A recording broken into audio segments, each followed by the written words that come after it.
ਪਿਆਰੇ ਬੱਚਿਓ, ਸਤਿ ਸ਼੍ਰੀ ਅਕਾਲ। ਹੁਣ ਤੱਕ ਤੁਸੀਂ ਸਿਹਾਰੀ ਮਾਤਰਾ ਵਾਲੇ ਸ਼ਬਦਾਂ ਨੂੰ ਪੜ੍ਹਨ ਦਾ ਅਭਿਆਸ ਕਰ ਚੁੱਕੇ ਹੋ। ਆਓ ਹੁਣ ਇਹਨਾਂ ਸ਼ਬਦਾਂ ਨਾਲ ਬਣੇ ਹੋਏ ਛੋਟੇ-ਛੋਟੇ ਵਾਕ ਪੜ੍ਹੀਏ ਅਤੇ ਉਹਨਾਂ ਨੂੰ ਲਿਖਣ ਦਾ ਅਭਿਆਸ ਵੀ ਕਰੀਏ। ਕੰਘੀ ਭੱਜ ਕੇ ਲਿਆ, ਪੜੋ ਸਿਰ ਸਿਰ ਵਾਹ। दोबारा पढ़ो बच्चों, सिर वाह। हर पासे हो जाएगा तर, पढ़ो जी किरत किरत कर। किरत ਦਾ ਭਾਵ ਹੈ ਆਪਣੇ ਹੱਥਾਂ ਨਾਲ ਕੰਮ ਕਰਕੇ ਕਮਾਈ ਕਰਨੀ, ਜਿਵੇਂ ਤੁਹਾਡੇ ਡੈਡੀ ਜੀ ਕਰਦੇ ਹਨ। ਦੁਬਾਰਾ ਪੜੋ ਬੱਚੋ, ਕਿਰਤ ਕਰ। ਪੜੋ ਜੀ शहर जा, शहर जा सामान लिया। दोबारा पढ़ो, शहर जा। पढ़ो जी शहद खा, शहद खा ताकत वधा। सोहनी अखरां दी दिख, पढ़ो जी किरण किरण किरण पाठ लिख। दोबारा पढ़ो, किरण पाठ लिख। कौड़ी बड़ी है वापस फड़ा, मिर्च मिर्च ना खा। दोबारा पढ़ो, मिर्च ना खा। महफिल दी रौनक वधा, पढ़ो सिमरन सिमरन सितार वजा। पढ़ो जी सिमरन सितार वजा। घर आए दा सन्मान कर, मेहमान मेहमान दा सत्कार कर। दोबारा पढ़ो, मेहमान दा सत्कार कर। आओ ਹੁਣ ਵਾਕਾਂ ਨੂੰ ਲਿਖਣ ਦਾ ਅਭਿਆਸ ਕਰੀਏ। आओ लिखते हाँ, सिर सिर, वाह वाह सिर वाह। किरत किरत कर डंडी।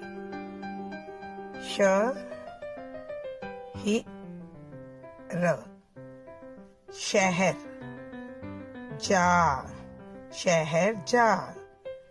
शहद शहद खा। ਹੁਣ ਬੱਚਿਓ, ਇਸ ਤੋਂ ਬਾਅਦ ਬਾਕੀ ਰਹਿੰਦੇ ਵਾਕਾਂ ਨੂੰ ਵੀ ਸੁੰਦਰ ਲਿਖਾਈ ਦੇ ਵਿੱਚ ਲਿਖਣਾ ਹੈ। ਬੱਚਿਓ, ਹੁਣ ਘਰ ਦਾ ਕੰਮ ਪੰਨਾ ਨੰਬਰ 82 ਤੇ ਦਿੱਤੇ ਵਾਕਾਂ ਨੂੰ ਪੜ੍ਹਨਾ ਅਤੇ ਲਿਖਣਾ ਹੈ।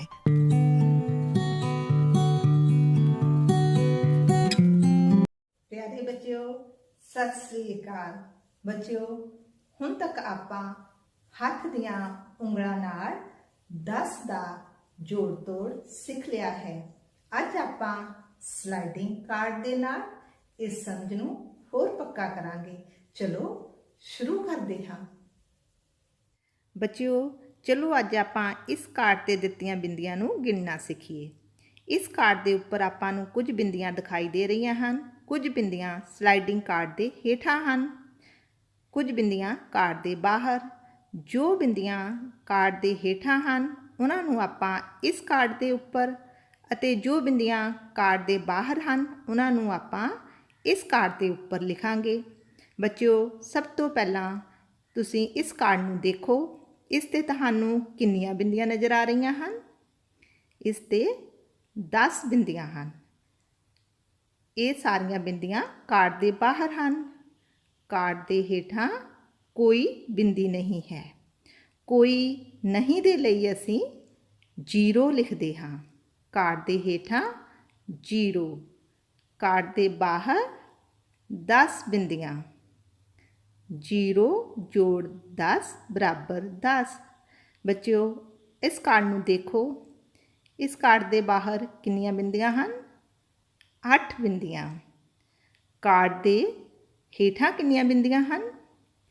ਬੱਚਿਓ ਇਸ ਨੂੰ ਆਪਾਂ ਇਸ ਕਾਰਡ ਦੀ ਮਦਦ ਨਾਲ ਜਾਣਦੇ ਹਾਂ। ਇਸ ਕਾਰਡ ਦੇ ਉੱਪਰ ਇਹ ਬਿੰਦੀਆਂ ਕਾਰਡ ਦੇ ਹੇਠਾਂ ਹਨ। 1 2 ਦੋ ਬਿੰਦੀਆਂ ਕਾਰਡ ਦੇ ਹੇਠਾਂ ਹਨ। ਕਾਰਡ ਦੇ ਹੇਠਾਂ 2 ਬਿੰਦੀਆਂ, ਕਾਰਡ ਦੇ ਬਾਹਰ 8 ਬਿੰਦੀਆਂ। 2 ਜੋੜ 8 10। ਬੱਚਿਓ ਤੁਸੀਂ ਇਸ ਕਾਰਡ ਨੂੰ ਦੇਖੋ, ਇਸ ਦੇ ਬਾਹਰ ਕਿੰਨੀਆਂ ਬਿੰਦੀਆਂ ਦਿਖਾਈ ਦੇ ਰਹੀਆਂ ਹਨ? ਕਾਰਡ ਦੇ ਹੇਠਾਂ ਕਿੰਨੀਆਂ ਬਿੰਦੀਆਂ ਹਨ? ਕਾਰਡ ਦੇ ਬਾਹਰ 5 ਬਿੰਦੀਆਂ। ਕਾਰਡ ਦੇ ਹੇਠਾਂ ਬਿੰਦੀਆਂ ਨੂੰ ਆਪਾਂ ਇਸ ਕਾਰਡ ਦੀ ਮਦਦ ਨਾਲ ਜਾਣਦੇ ਹਾਂ। ਬੱਚਿਓ ਕਾਰਡ ਦੇ ਇਸ ਸਾਈਡ ਬਿੰਦੀਆਂ ਬਾਹਰ ਅਤੇ ਇਸ ਸਾਈਡ ਬਿੰਦੀਆਂ ਹੇਠਾਂ ਹਨ। 1 2 3 4 5 5 ਬਿੰਦੀਆਂ ਕਾਰਡ ਦੇ ਹੇਠਾਂ ਹਨ। ਕਾਰਡ ਦੇ ਹੇਠਾਂ 5 ਬਿੰਦੀਆਂ, ਕਾਰਡ ਦੇ ਬਾਹਰ 5 ਬਿੰਦੀਆਂ। 5 ਜੋੜ 5 10। ਬੱਚਿਓ ਹੁਣ ਤੁਸੀਂ ਇਹ ਅਗਲਾ ਕਾਰਡ ਦੇਖੋ, ਇਸ ਦੇ ਬਾਹਰ ਕਿੰਨੀਆਂ ਬਿੰਦੀਆਂ ਹਨ? 6 ਬਿੰਦੀਆਂ। ਕਾਰਡ ਦੇ ਹੇਠਾਂ ਕਿੰਨੀਆਂ ਬਿੰਦੀਆਂ ਹਨ? ਇਸ ਨੂੰ ਵੀ ਆਪਾਂ ਇਸ ਕਾਰਡ ਦੀ ਮਦਦ ਨਾਲ ਹੀ ਜਾਣਦੇ ਹਾਂ। ਬੱਚਿਓ ਕਾਰਡ ਦੇ ਇਸ ਸਾਈਡ ਬਿੰਦੀਆਂ ਬਾਹਰ ਅਤੇ ਇਸ ਸਾਈਡ ਬਿੰਦੀਆਂ ਕਾਰਡ ਹੇਠਾਂ ਹਨ। 1 2 3 4 4 ਬਿੰਦੀਆਂ ਕਾਰਡ ਦੇ ਹੇਠਾਂ ਹਨ। ਕਾਰਡ ਦੇ ਹੇਠਾਂ 4 ਬਿੰਦੀਆਂ, ਕਾਰਡ ਦੇ ਬਾਹਰ 6 ਬਿੰਦੀਆਂ। 4 ਜੋੜ 6 10। ਹੁਣ ਬੱਚਿਓ ਤੁਸੀਂ ਇਹ ਅਗਲਾ ਕਾਰਡ ਦੇਖੋ, ਇਸ ਦੇ ਬਾਹਰ ਕਿੰਨੀਆਂ ਬਿੰਦੀਆਂ ਹਨ? 3। ਕਾਰਡ ਦੇ ਹੇਠਾਂ ਕਿੰਨੀਆਂ ਬਿੰਦੀਆਂ ਹਨ? ਇਸ ਨੂੰ ਵੀ ਆਪਾਂ ਇਸ ਕਾਰਡ ਦੀ ਮਦਦ ਦੇ ਨਾਲ ਹੀ ਜਾਣਦੇ ਹਾਂ। ਬੇਟਾ ਕਾਰਡ ਦੇ ਇਸ ਸਾਈਡ ਬਿੰਦੀਆਂ ਬਾਹਰ ਅਤੇ ਇਸ ਸਾਈਡ ਬਿੰਦੀਆਂ ਕਾਰਡ ਦੇ ਹੇਠਾਂ ਹਨ। ਗਿਣਦੇ ਹਾਂ 1 2 3 4 5 6 7। 7 ਬਿੰਦੀਆਂ ਕਾਰਡ ਦੇ ਹੇਠਾਂ ਹਨ। ਕਾਰਡ ਦੇ ਹੇਠਾਂ 7, ਕਾਰਡ ਦੇ ਬਾਹਰ 3। 7 3 10। ਘਰ ਦਾ ਕੰਮ। ਬੱਚਿਓ ਘਰ ਦੇ ਕੰਮ ਵਿੱਚ ਤੁਸੀਂ ਪੰਨਾ ਨੰਬਰ 165 ਤੇ ਦਿੱਤੇ ਗਏ ਸਲਾਈਡਿੰਗ ਕਾਰਡ ਨਾਲ ਵੱਖ-ਵੱਖ ਗਿਣਤੀ ਦੀਆਂ ਬਿੰਦੀਆਂ ਲਗਾਉਂਦੇ ਹੋਏ ਇਸ ਗਤੀਵਿਧੀ ਦਾ ਅਭਿਆਸ ਚੰਗੀ ਤਰ੍ਹਾਂ ਕਰਨਾ ਹੈ। Good morning, children. Come, chant with me. A, B, C, D, E, F, G, H, I, J, K, L, M, N, O, P, L, M, N, O, P, Q, R, S, T. Good. I hope you recognize all these letters. Great. So, let's do an interesting activity. At page number 66, encircle the matching letter.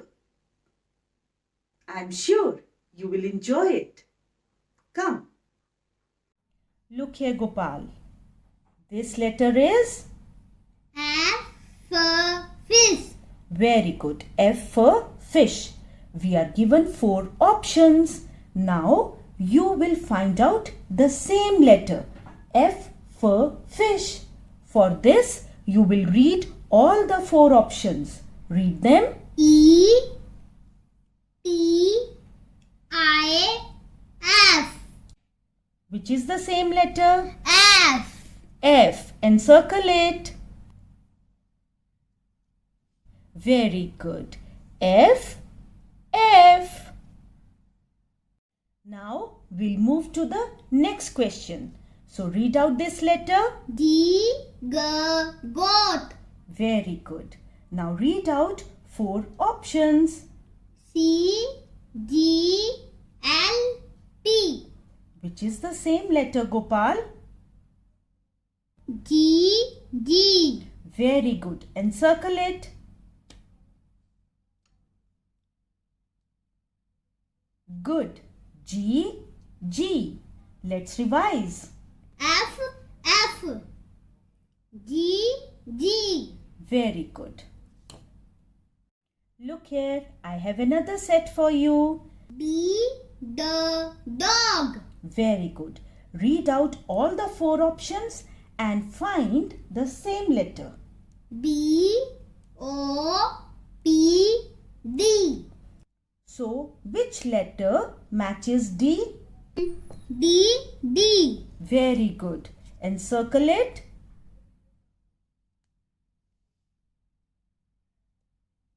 Good. D, D. So, let's move to the next letter. Yes, it is. L, lion. Okay. And the options are I, T, J, L. find out the same letter. L, L. Very good. Encircle it. Good. Let's revise. D, D. D, D. D makes the sound. The. Very good. And this is L, L. L makes the sound. L. Very good. Look here, Gopal. The next letter is B, ball. very good. And the options are B, B, K, L. then match the letter with B. B, B. Very good. Encircle it. Great. Let's revise. B, B. And B makes the sound. B. Very good. Good. That's all for today. And now it's time for your homework. And your homework is you will practice this activity in your textbook. I meet you again. Till then, keep learning. Bye-bye.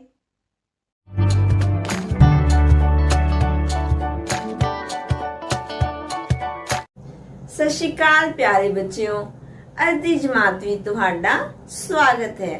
ਹੁਣ ਤੱਕ ਤੁਸੀਂ ਜਾਗੋ ਜਾਗੋ ਹੋਇਆ ਸਵੇਰਾ ਕਵਿਤਾ ਨੂੰ ਚੰਗੀ ਤਰ੍ਹਾਂ ਯਾਦ ਕਰ ਚੁੱਕੇ ਹੋ। ਅੱਜ ਅਸੀਂ ਕਰਾਂਗੇ ਅਭਿਆਸ ਦਾ ਤੀਜਾ ਪ੍ਰਸ਼ਨ, ਜਿਹੜਾ ਹੈ ਸ਼ਬਦਾਂ ਦੇ ਜੋੜੇ ਬਣਾਓ। ਜਿਵੇਂ ਬੱਚਿਓ ਮਾਂ, ਛਾਂ, ਅੱਕੜ, ਬੱਕੜ, ਇਸੇ ਤਰ੍ਹਾਂ ਹੀ ਅਸੀਂ ਅਭਿਆਸ ਦੇ ਪ੍ਰਸ਼ਨ ਵਿੱਚ ਦਿੱਤੇ ਗਏ ਸ਼ਬਦਾਂ ਦੇ ਜੋੜਾਂ ਨੂੰ ਕਵਿਤਾ ਵਿੱਚੋਂ ਲੱਭਾਂਗੇ ਤੇ ਉਹਨੂੰ ਚੰਗੀ ਤਰ੍ਹਾਂ ਹੱਲ ਕਰਾਂਗੇ। ਆਓ ਫਿਰ ਸ਼ੁਰੂ ਕਰਦੇ ਹਾਂ।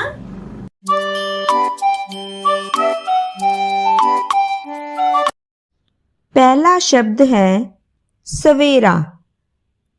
ई दा शब्द जोड़ पहला ही तीर दा निशान ला के दस्या गया है। शब्द जोड़ है हनेरा। दूजा शब्द है लागे। ਇਹਦਾ शब्द जोड़ कविता दियां 17 ਵਿੱਚੋਂ ਲੱਭਦੇ ਆ ਬੱਚਿਓ। ਪੰਨਾ ਨੰਬਰ 41 ਉੱਤੇ ਵੇਖੋ, ਆਲਣਿਆਂ ਵਿੱਚ ਪੰਛੀ ਜਾਗੇ, ਰੌਣਕ ਹੋਈ ਲਾਗੇ ਚਾਗੇ। ਹੁਣ ਦੱਸੋ ਫਿਰ ਕੀ ਬਣੇਗਾ ਲਾਗੇ ਦਾ ਸ਼ਬਦ ਜੋੜ? मैडम जी चागे। शाबाश। लाओ फिर तीर दा निशान। लागे चागे। अगला शब्द है हाली। प्यारे बच्चों, ਇਹਦਾ शब्द जोड़ दसो। मैडम जी कविता विच लिखिया होया है, खेतां नूं चल पए निहाली, पशुआं दे नाल तुर पए पाली। ਇਹਦਾ शब्द जोड़ है पाली। शाबाश। हाली पाली। लगाओ फिर तीर दा निशान। हाली पाली। अखीरला शब्द है चार। ਇਹਦਾ शब्द जोड़ दसो बच्चों। मैडम जी दूजी लाइन विच चुफेरा शब्द ही रहंदा है। हाँ जी बच्चों, चार दा शब्द जोड़ भी चुफेरा ही होएगा। ਕਵਿਤਾ ਦੀਆਂ ਸਤਰਾਂ ਵਿੱਚ ਵੀ ਹੈ, ਜਾਗ ਪਿਆ ਹੈ ਚਾਰ ਚੁਫੇਰਾ, ਜਾਗੋ ਜਾਗੋ ਹੋਇਆ ਸਵੇਰਾ। ਚਾਰ ਚੁਫੇਰਾ ਸ਼ਬਦ ਜੋੜ ਬਣਿਆ ਚਾਰ ਚੁਫੇਰਾ।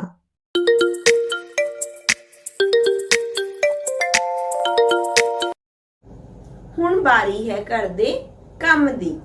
ਅੱਜ ਕਰਵਾਏ ਗਏ ਪ੍ਰਸ਼ਨ ਨੂੰ ਤੁਸੀਂ ਆਪਣੀ ਕਾਪੀਆਂ ਵਿੱਚ ਦੁਬਾਰੇ ਤੋਂ ਹੱਲ ਕਰਨਾ ਹੈ ਤੇ ਉਹਨੂੰ ਆਪਣੇ ਅਧਿਆਪਕ ਸਾਹਿਬਾਨ ਤੋਂ ਚੈੱਕ ਵੀ ਕਰਾਉਣਾ ਹੈ।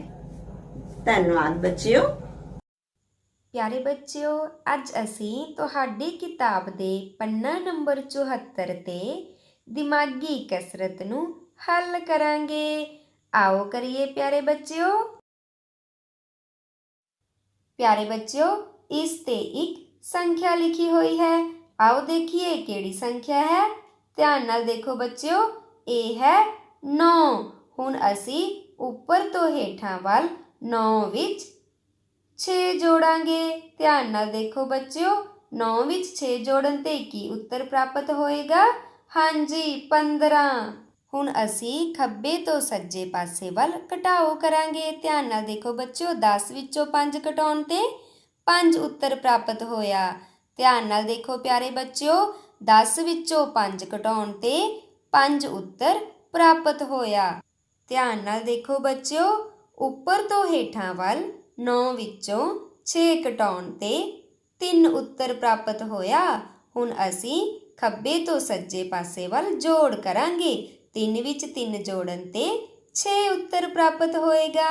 ਧਿਆਨ ਨਾਲ ਦੇਖੋ ਬੱਚਿਓ, 3 ਵਿੱਚ 3 ਜੋੜਨ ਤੇ 6 ਉੱਤਰ ਆਇਆ ਹੈ। ਹੁਣ ਅਸੀਂ ਉੱਪਰ ਤੋਂ ਹੇਠਾਂ ਵੱਲ ਘਟਾਓ ਕਰਾਂਗੇ। 6 ਵਿੱਚੋਂ 4 ਘਟਾਉਣ ਤੇ 2 ਉੱਤਰ ਪ੍ਰਾਪਤ ਹੋਏਗਾ। ਪਹਿਲਾਂ ਅਸੀਂ 3 ਵਿੱਚ 3 ਜੋੜੇ, 6 ਉੱਤਰ ਪ੍ਰਾਪਤ ਹੋਇਆ। ਫਿਰ 6 ਵਿੱਚੋਂ 4 ਘਟਾਏ ਤਾਂ ਸਾਨੂੰ 2 ਉੱਤਰ ਪ੍ਰਾਪਤ ਹੋਇਆ। ਹੁਣ ਖੱਬੇ ਤੋਂ ਸੱਜੇ ਪਾਸੇ ਵੱਲ 6 ਜੋੜਾਂਗੇ ਤਾਂ 8 ਉੱਤਰ ਪ੍ਰਾਪਤ ਹੋਇਆ। ਧਿਆਨ ਨਾਲ ਦੇਖੋ ਬੱਚਿਓ, ਹੁਣ ਅਸੀਂ ਖੱਬੇ ਤੋਂ ਸੱਜੇ ਪਾਸੇ ਵੱਲ 6 ਵਿੱਚ 8 ਜੋੜਾਂਗੇ ਤਾਂ ਕਿੰਨਾ ਉੱਤਰ ਪ੍ਰਾਪਤ ਹੋਏਗਾ? ਹਾਂਜੀ, 14। ਉੱਪਰ ਤੋਂ ਹੇਠਾਂ ਵੱਲ 6 ਵਿੱਚੋਂ 6 ਘਟਾਉਣ ਤੇ 0 ਪ੍ਰਾਪਤ ਹੋਈ ਹੈ ਤੇ ਖੱਬੇ ਤੋਂ ਸੱਜੇ ਪਾਸੇ ਵੱਲ 9 ਵਿੱਚ 0 ਜੋੜਨ ਤੇ 9 ਉੱਤਰ ਪ੍ਰਾਪਤ ਹੋਇਆ। ਧਿਆਨ ਨਾਲ ਦੇਖੋ ਬੱਚਿਓ, 9 ਵਿੱਚ 0 ਜੋੜਨ ਤੇ 9 ਉੱਤਰ ਪ੍ਰਾਪਤ ਹੋਇਆ। ਹੁਣ ਪਹਿਲਾਂ ਅਸੀਂ ਖੱਬੇ ਤੋਂ ਸੱਜੇ ਪਾਸੇ ਵੱਲ 30 ਵਿੱਚ 7 ਜੋੜਾਂਗੇ ਤਾਂ ਕਿੰਨਾ ਉੱਤਰ ਪ੍ਰਾਪਤ ਹੋਏਗਾ? ਹਾਂਜੀ, 37। ਉੱਪਰ ਤੋਂ ਹੇਠਾਂ ਵੱਲ 9 ਵਿੱਚ 7 ਜੋੜਨ ਤੇ 16 ਉੱਤਰ ਪ੍ਰਾਪਤ ਹੋਇਆ। ਤਾਂ ਬੱਚਿਓ, ਖੱਬੇ ਤੋਂ ਸੱਜੇ ਪਾਸੇ ਵੱਲ 26 ਵਿੱਚੋਂ 16 ਘਟਾਉਣ ਤੇ 10 ਉੱਤਰ ਪ੍ਰਾਪਤ ਹੋਏ। 26 ਵਿੱਚੋਂ 16 ਘਟਾਉਣ ਤੇ 10 ਉੱਤਰ ਆਇਆ ਹੈ। ਹੁਣ ਉੱਪਰ ਤੋਂ ਹੇਠਾਂ ਵੱਲ 10 ਵਿੱਚ ਅਸੀਂ 5 ਜੋੜਾਂਗੇ ਤਾਂ ਬੱਚਿਓ ਕਿੰਨਾ ਉੱਤਰ ਆਏਗਾ? 15। ਸ਼ਾਬਾਸ਼। ਖੱਬੇ ਤੋਂ ਸੱਜੇ ਪਾਸੇ ਵੱਲ 25 ਵਿੱਚੋਂ 15 ਘਟਾਉਣ ਤੇ ਕੀ ਉੱਤਰ ਪ੍ਰਾਪਤ ਹੋਏਗਾ? ਹਾਂਜੀ, 10 ਉੱਤਰ। ਧਿਆਨ ਨਾਲ ਦੇਖੋ ਪਿਆਰੇ ਬੱਚਿਓ, ਉੱਪਰ ਤੋਂ ਹੇਠਾਂ ਵੱਲ 26 ਵਿੱਚੋਂ 14 ਘਟਾਵਾਂਗੇ ਤਾਂ ਸਾਨੂੰ 12 ਉੱਤਰ ਪ੍ਰਾਪਤ ਹੋਏਗਾ। ਫਿਰ ਖੱਬੇ ਤੋਂ ਸੱਜੇ ਪਾਸੇ ਵੱਲ 16 ਵਿੱਚ ਅਸੀਂ 14 ਜੋੜਾਂਗੇ ਤਾਂ ਸਾਨੂੰ 30 ਉੱਤਰ ਮਿਲੇਗਾ। ਬੱਚਿਓ, ਹੁਣ ਅਭਿਆਸ ਦੀ ਤਿਆਰੀ ਦੇ ਲਈ ਇੱਕ ਸਵਾਲ ਹੱਲ ਕਰਦੇ ਹਾਂ। ਤਸਵੀਰ ਨੂੰ ਦੇਖੋ, ਸਮਝੋ ਅਤੇ ਸਹੀ ਉੱਤਰ ਦਿਓ। ਧਿਆਨ ਨਾਲ ਦੇਖੋ ਬੱਚਿਓ, ਤਸਵੀਰ ਨੂੰ ਉੱਪਰ ਤੋਂ ਹੇਠਾਂ ਵੱਲ 10 ਵਿੱਚ 5 ਜੋੜਨ ਤੇ ਕੀ ਉੱਤਰ ਪ੍ਰਾਪਤ ਹੋਏਗਾ? ਹਾਂਜੀ, 15। ਤੇ ਖੱਬੇ ਤੋਂ ਸੱਜੇ ਪਾਸੇ ਵੱਲ 25 ਵਿੱਚੋਂ 15 ਘਟਾਉਣ ਤੇ ਕੀ ਉੱਤਰ ਪ੍ਰਾਪਤ ਹੋਏਗਾ? 10। ਹਾਂਜੀ, ਇਸ ਪ੍ਰਸ਼ਨ ਦਾ ਸਹੀ ਉੱਤਰ ਹੈ 15 ਅਤੇ 10। ਪਿਆਰੇ ਬੱਚਿਓ, ਹੁਣ ਤੁਸੀਂ ਆਪਣੇ ਘਰ ਆਪਣੀ ਕਿਤਾਬ ਦੇ ਪੰਨਾ ਨੰਬਰ 74 ਤੋਂ ਦਿਮਾਗੀ ਕਸਰਤ ਦੇ ਸਵਾਲਾਂ ਨੂੰ ਹੱਲ ਕਰਨਾ ਹੈ। ਤੁਸੀਂ ਸੋਚਣਾ ਹੈ, ਸਮਝਣਾ ਹੈ ਅਤੇ ਧਿਆਨ ਨਾਲ ਇਨ੍ਹਾਂ ਸਵਾਲਾਂ ਦੇ ਸਹੀ ਉੱਤਰ ਦੇਣੇ ਹਨ। ਧੰਨਵਾਦ।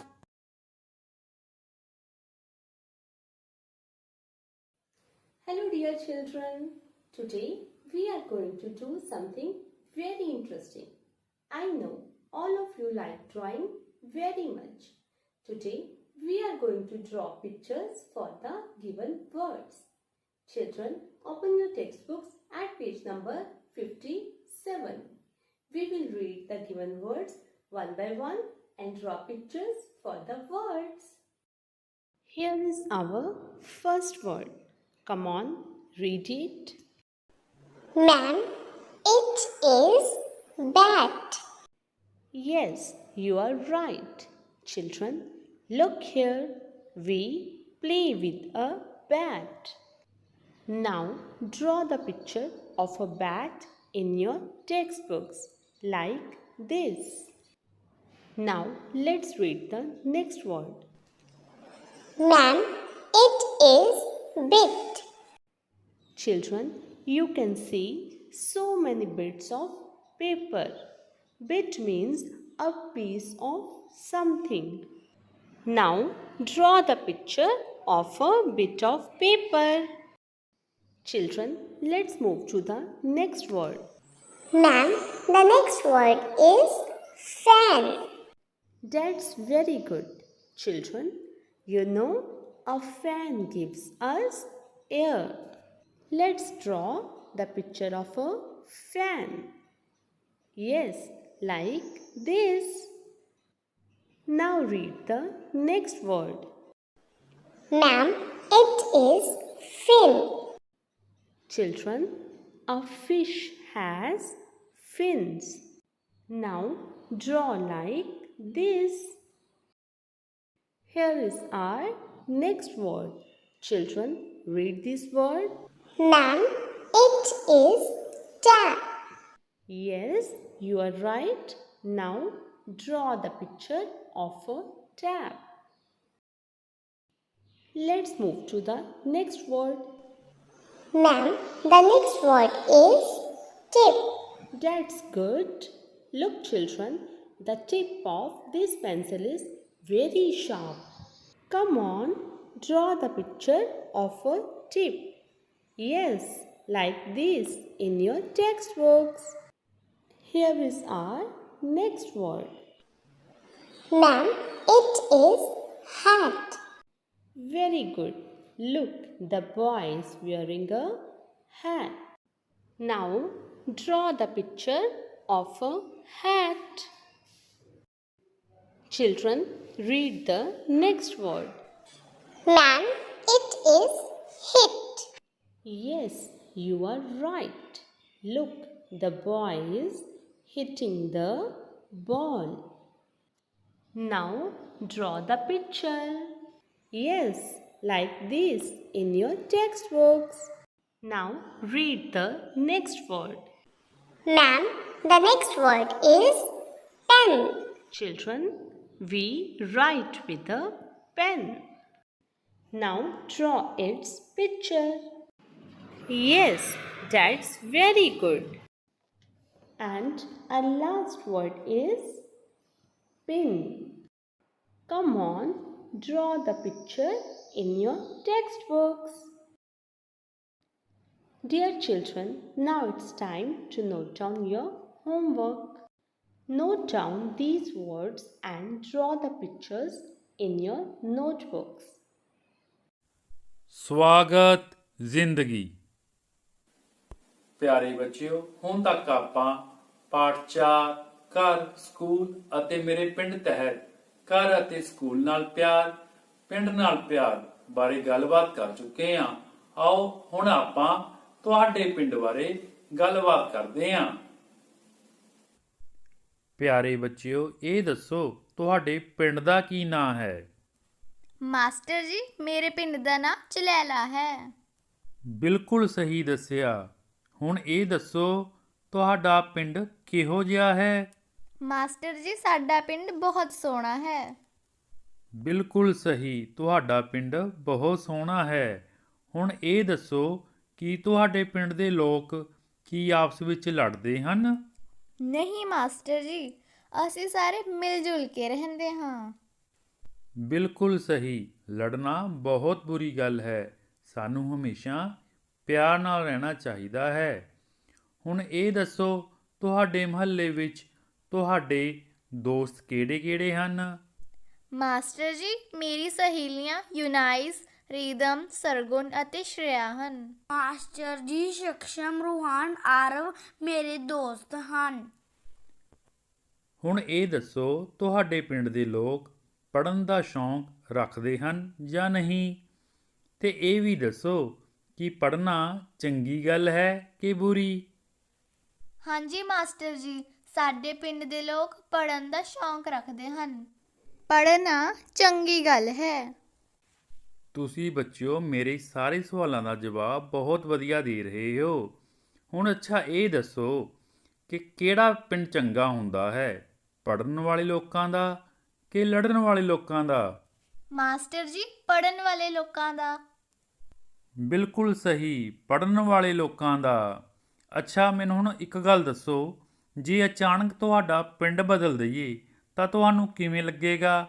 ਚੰਗਾ ਲੱਗੇਗਾ ਜਾਂ ਬੁਰਾ? ਮਾਸਟਰ ਜੀ, ਸਾਨੂੰ ਬੁਰਾ ਲੱਗੇਗਾ। ਅੱਛਾ, ਬੁਰਾ ਲੱਗੇਗਾ। ਫਿਰ ਇਹ ਦੱਸੋ, ਤੁਸੀਂ ਆਪਣੇ ਪਿੰਡ ਹੀ ਕਿਉਂ ਰਹਿਣਾ ਚਾਹੁੰਦੇ ਹੋ? ਮਾਸਟਰ ਜੀ, ਇੱਥੇ ਮੇਰੀਆਂ ਬਹੁਤ ਸਾਰੀਆਂ ਸਹੇਲੀਆਂ ਹਨ ਜਿਨ੍ਹਾਂ ਨਾਲ ਮੈਂ ਖੇਡਦੀ ਹਾਂ। ਬਿਲਕੁਲ ਸਹੀ। ਅੱਛਾ ਹੁਣ ਮੈਨੂੰ ਇਹ ਦੱਸੋ, ਸਾਨੂੰ ਆਪਣੇ ਗਲੀ ਗੁਆਂਢ ਅਤੇ ਪਿੰਡ ਨਾਲ ਪਿਆਰ ਹੋਣਾ ਚਾਹੀਦਾ ਹੈ। ਇਹ ਗੱਲ ਠੀਕ ਹੈ ਜਾਂ ਗਲਤ? ਮਾਸਟਰ ਜੀ, ਬਿਲਕੁਲ ਠੀਕ। ਸ਼ਾਬਾਸ਼ ਬੱਚਿਓ, ਤੁਸੀਂ ਆਪਣੇ ਪਿੰਡ ਦੇ ਬਾਰੇ ਪੁੱਛੇ ਗਏ ਪ੍ਰਸ਼ਨਾਂ ਦੇ ਜਵਾਬ ਬਹੁਤ ਵਧੀਆ ਢੰਗ ਨਾਲ ਦਿੱਤੇ ਹਨ।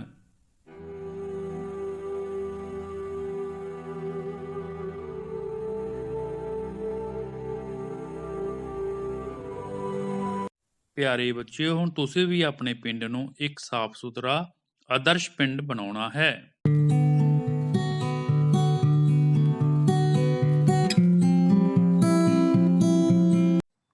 ਜਮਾਤ ਤੀਜੀ, ਵਿਸ਼ਾ ਪੰਜਾਬੀ, ਪਾਠ 10ਵਾਂ, ਆਲੇ ਭੋਲੇ। ਪਿਆਰੇ ਵਿਦਿਆਰਥੀਓ, ਅਸੀਂ ਇਹ ਕਵਿਤਾ ਪੜ੍ਹ ਚੁੱਕੇ ਹਾਂ ਅਤੇ ਚੰਗੀ ਤਰ੍ਹਾਂ ਇਸ ਨੂੰ ਸਮਝ ਵੀ ਲਿਆ ਹੈ। ਆਓ ਦੇਖਦੇ ਹਾਂ ਸਾਨੂੰ ਕਵਿਤਾ ਕਿੰਨੀ ਕੁ ਯਾਦ ਹੈ, ਕਿਉਂਕਿ ਅੱਜ ਕਰਨੇ ਹਨ ਅਸੀਂ ਇਸ ਪਾਠ ਦੇ ਪ੍ਰਸ਼ਨ ਉੱਤਰ। ਆਪਣੀ ਕਿਤਾਬ ਦਾ ਪੰਨਾ ਨੰਬਰ 52 ਖੋਲ੍ਹ ਲਓ। ਹਾਂਜੀ, ਖੋਲ੍ਹ ਲਿਆ। ਦੇਖੋ, 2 ਪ੍ਰਸ਼ਨ ਦਿੱਤੇ ਗਏ ਹਨ, ਪਰ ਅੱਜ ਅਸੀਂ ਕੁਝ ਹੋਰ ਪ੍ਰਸ਼ਨ ਵੀ ਬਣਾਵਾਂਗੇ ਜਿਹੜੇ ਕਿਤਾਬ ਵਿੱਚ ਨਹੀਂ ਦਿੱਤੇ ਗਏ। ਤਾਂ ਆਓ ਸ਼ੁਰੂ ਕਰਦੇ ਹਾਂ ਪ੍ਰਸ਼ਨ ਉੱਤਰ। ਪਹਿਲਾ ਪ੍ਰਸ਼ਨ ਦਿੱਤਾ ਗਿਆ ਹੈ, ਆਲੇ ਭੋਲੇ ਕਵਿਤਾ ਵਿੱਚ ਆਏ ਪੰਛੀਆਂ ਦੇ ਨਾਮ ਲਿਖੋ। ਯਾਦ ਹੈ ਕਵਿਤਾ? ਆਓ ਪਹਿਲਾਂ ਪੰਕਤੀਆਂ ਦੇਖ ਲਈਏ ਕਵਿਤਾ ਦੀਆਂ। ਹਾਂਜੀ, ਇਹਨਾਂ ਪੰਕਤੀਆਂ ਦੇ ਵਿੱਚ ਤੋਤੇ, ਚਿੜੀਆਂ, ਕਾਂ, ਹੈ ਨਾ, ਇਹਨਾਂ ਦੇ ਨਾਮ ਆਏ ਹਨ। ਤਾਂ ਇਹ ਕੀ ਹਨ? ਪੰਛੀ ਜੋ ਆਕਾਸ਼ ਵਿੱਚ ਉੱਡਦੇ ਹਨ। ਆਓ ਫਿਰ ਇਹਦਾ ਉੱਤਰ ਲਿਖੀਏ ਆਪਾਂ। ਤੋਤਾ, ਚਿੜੀ ਅਤੇ ਕਾਂ। ਹਾਂਜੀ, ਤੋਤਾ, ਚਿੜੀ ਅਤੇ ਕਾਂ, ਇਹਨਾਂ ਦੇ ਨਾਮ ਇਸ ਕਵਿਤਾ ਵਿੱਚ ਆਏ ਹਨ। ਚਲਿਏ ਅਗਲੇ ਪ੍ਰਸ਼ਨ ਵੱਲ। ਹਾਂਜੀ, ਦੂਜਾ ਪ੍ਰਸ਼ਨ ਹੈ, ਕੋਈ 2 ਖੇਡਾਂ ਦੇ ਨਾਮ ਲਿਖੋ। ਕਵਿਤਾ ਦੇ ਵਿੱਚ ਆਈਆਂ 2 ਖੇਡਾਂ ਦੇ ਨਾਮ ਲਿਖੋ। ਆਓ ਫਿਰ ਕਵਿਤਾ ਵੱਲ ਚੱਲਦੇ ਹਾਂ। ਹਾਂਜੀ, ਲੁੱਕਣ ਮਿੱਟੀ, ਢੋਲ ਢਮੱਕਾ, ਕੌਡ ਕਬੱਡੀ, ਗੁੱਲੀ ਡੰਡਾ, ਕਿਤੇ ਵੀ ਬਹਿ ਕੇ ਕੁਝ ਵੀ ਖੇਡੋ, ਮੇਰ ਤੇਰ ਦੀ ਕੋਈ ਨਾ ਥਾਂ।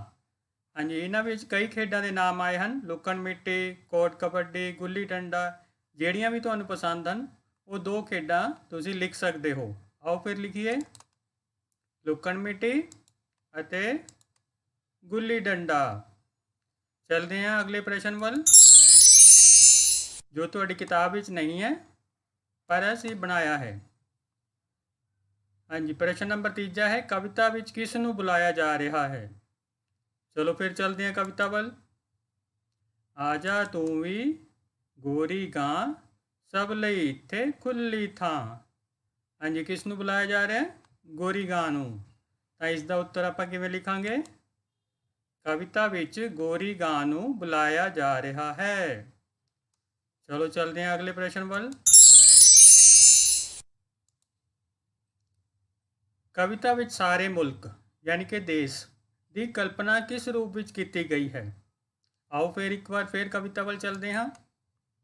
ਆਪਣੀ ਸਾਰੀ ਠੰਡੀ ਛਾਂ, ਸਾਰਾ ਮੁਲਕ ਇੱਕ ਗਰਾਂ। ਤਾਂ ਸਾਰਾ ਮੁਲਕ ਇੱਕ ਗ੍ਰਾਂ ਦੇ ਬਰਾਬਰ ਹੈ। ਗ੍ਰਾਂ ਮਤਲਬ ਪਿੰਡ, ਮੁਲਕ ਦੇਸ਼। ਤਾਂ ਕਿਵੇਂ ਲਿਖਾਂਗੇ ਇਸ ਦਾ ਉੱਤਰ? ਕਵਿਤਾ ਵਿੱਚ ਸਾਰੇ ਮੁਲਕ ਦੇਸ਼ ਦੀ ਕਲਪਨਾ ਇੱਕ ਗ੍ਰਾਂ ਜਾਂ ਪਿੰਡ ਦੇ ਰੂਪ ਵਿੱਚ ਕੀਤੀ ਗਈ ਹੈ। ਪਿਆਰੇ ਵਿਦਿਆਰਥੀਓ, ਘਰ ਦਾ ਕੰਮ ਨੋਟ ਕਰਨਾ ਹੈ। ਤੁਹਾਡੀ ਸਕਰੀਨ ਤੇ ਆ ਗਿਆ ਹੈ। ਜਿਹੜੇ ਪ੍ਰਸ਼ਨ ਅੱਜ ਕੀਤੇ ਹਨ ਅਸੀਂ ਇਹਨਾਂ ਸਾਰਿਆਂ ਨੂੰ ਨੋਟ ਕਰਨਾ ਹੈ ਅਤੇ ਅੱਗੇ ਤੋਂ ਪਾਠ ਨੂੰ ਇਸ ਤਰ੍ਹਾਂ ਪੜ੍ਹਨਾ ਹੈ ਕਿ ਉਸ ਬਾਰੇ ਕੋਈ ਵੀ ਪ੍ਰਸ਼ਨ ਪੁੱਛਿਆ ਜਾਵੇ ਤਾਂ ਅਸੀਂ ਉਸ ਦਾ ਉੱਤਰ ਦੇ ਸਕੀਏ। ਸੋ ਉਮੀਦ ਹੈ ਗੱਲ ਸਮਝ ਆ ਗਈ ਹੋਵੇਗੀ ਅਤੇ ਅੱਗੇ ਤੋਂ ਇਸੇ ਤਰ੍ਹਾਂ ਹੀ ਪਾਠ ਨੂੰ ਧਿਆਨ ਨਾਲ ਪੜ੍ਹਨਾ ਹੈ।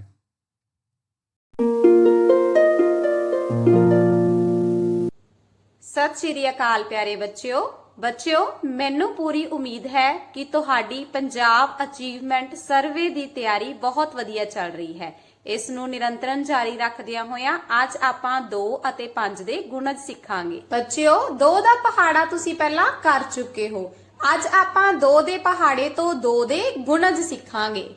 2 ਏਕਮ 2, 2 ਦੂਣੀ 4, 2 ਤੀਆਂ 6, 2 ਚੌਕੇ 8, 2 ਪਾਂਝੇ 10, 2 ਛੀਕੇ 12, 2 ਸਾਤੇ ਹਾਂਜੀ 14, 2 ਆਠੇ 16, 2 ਨਾਏ 18, 2 ਦਾਇਆ 20।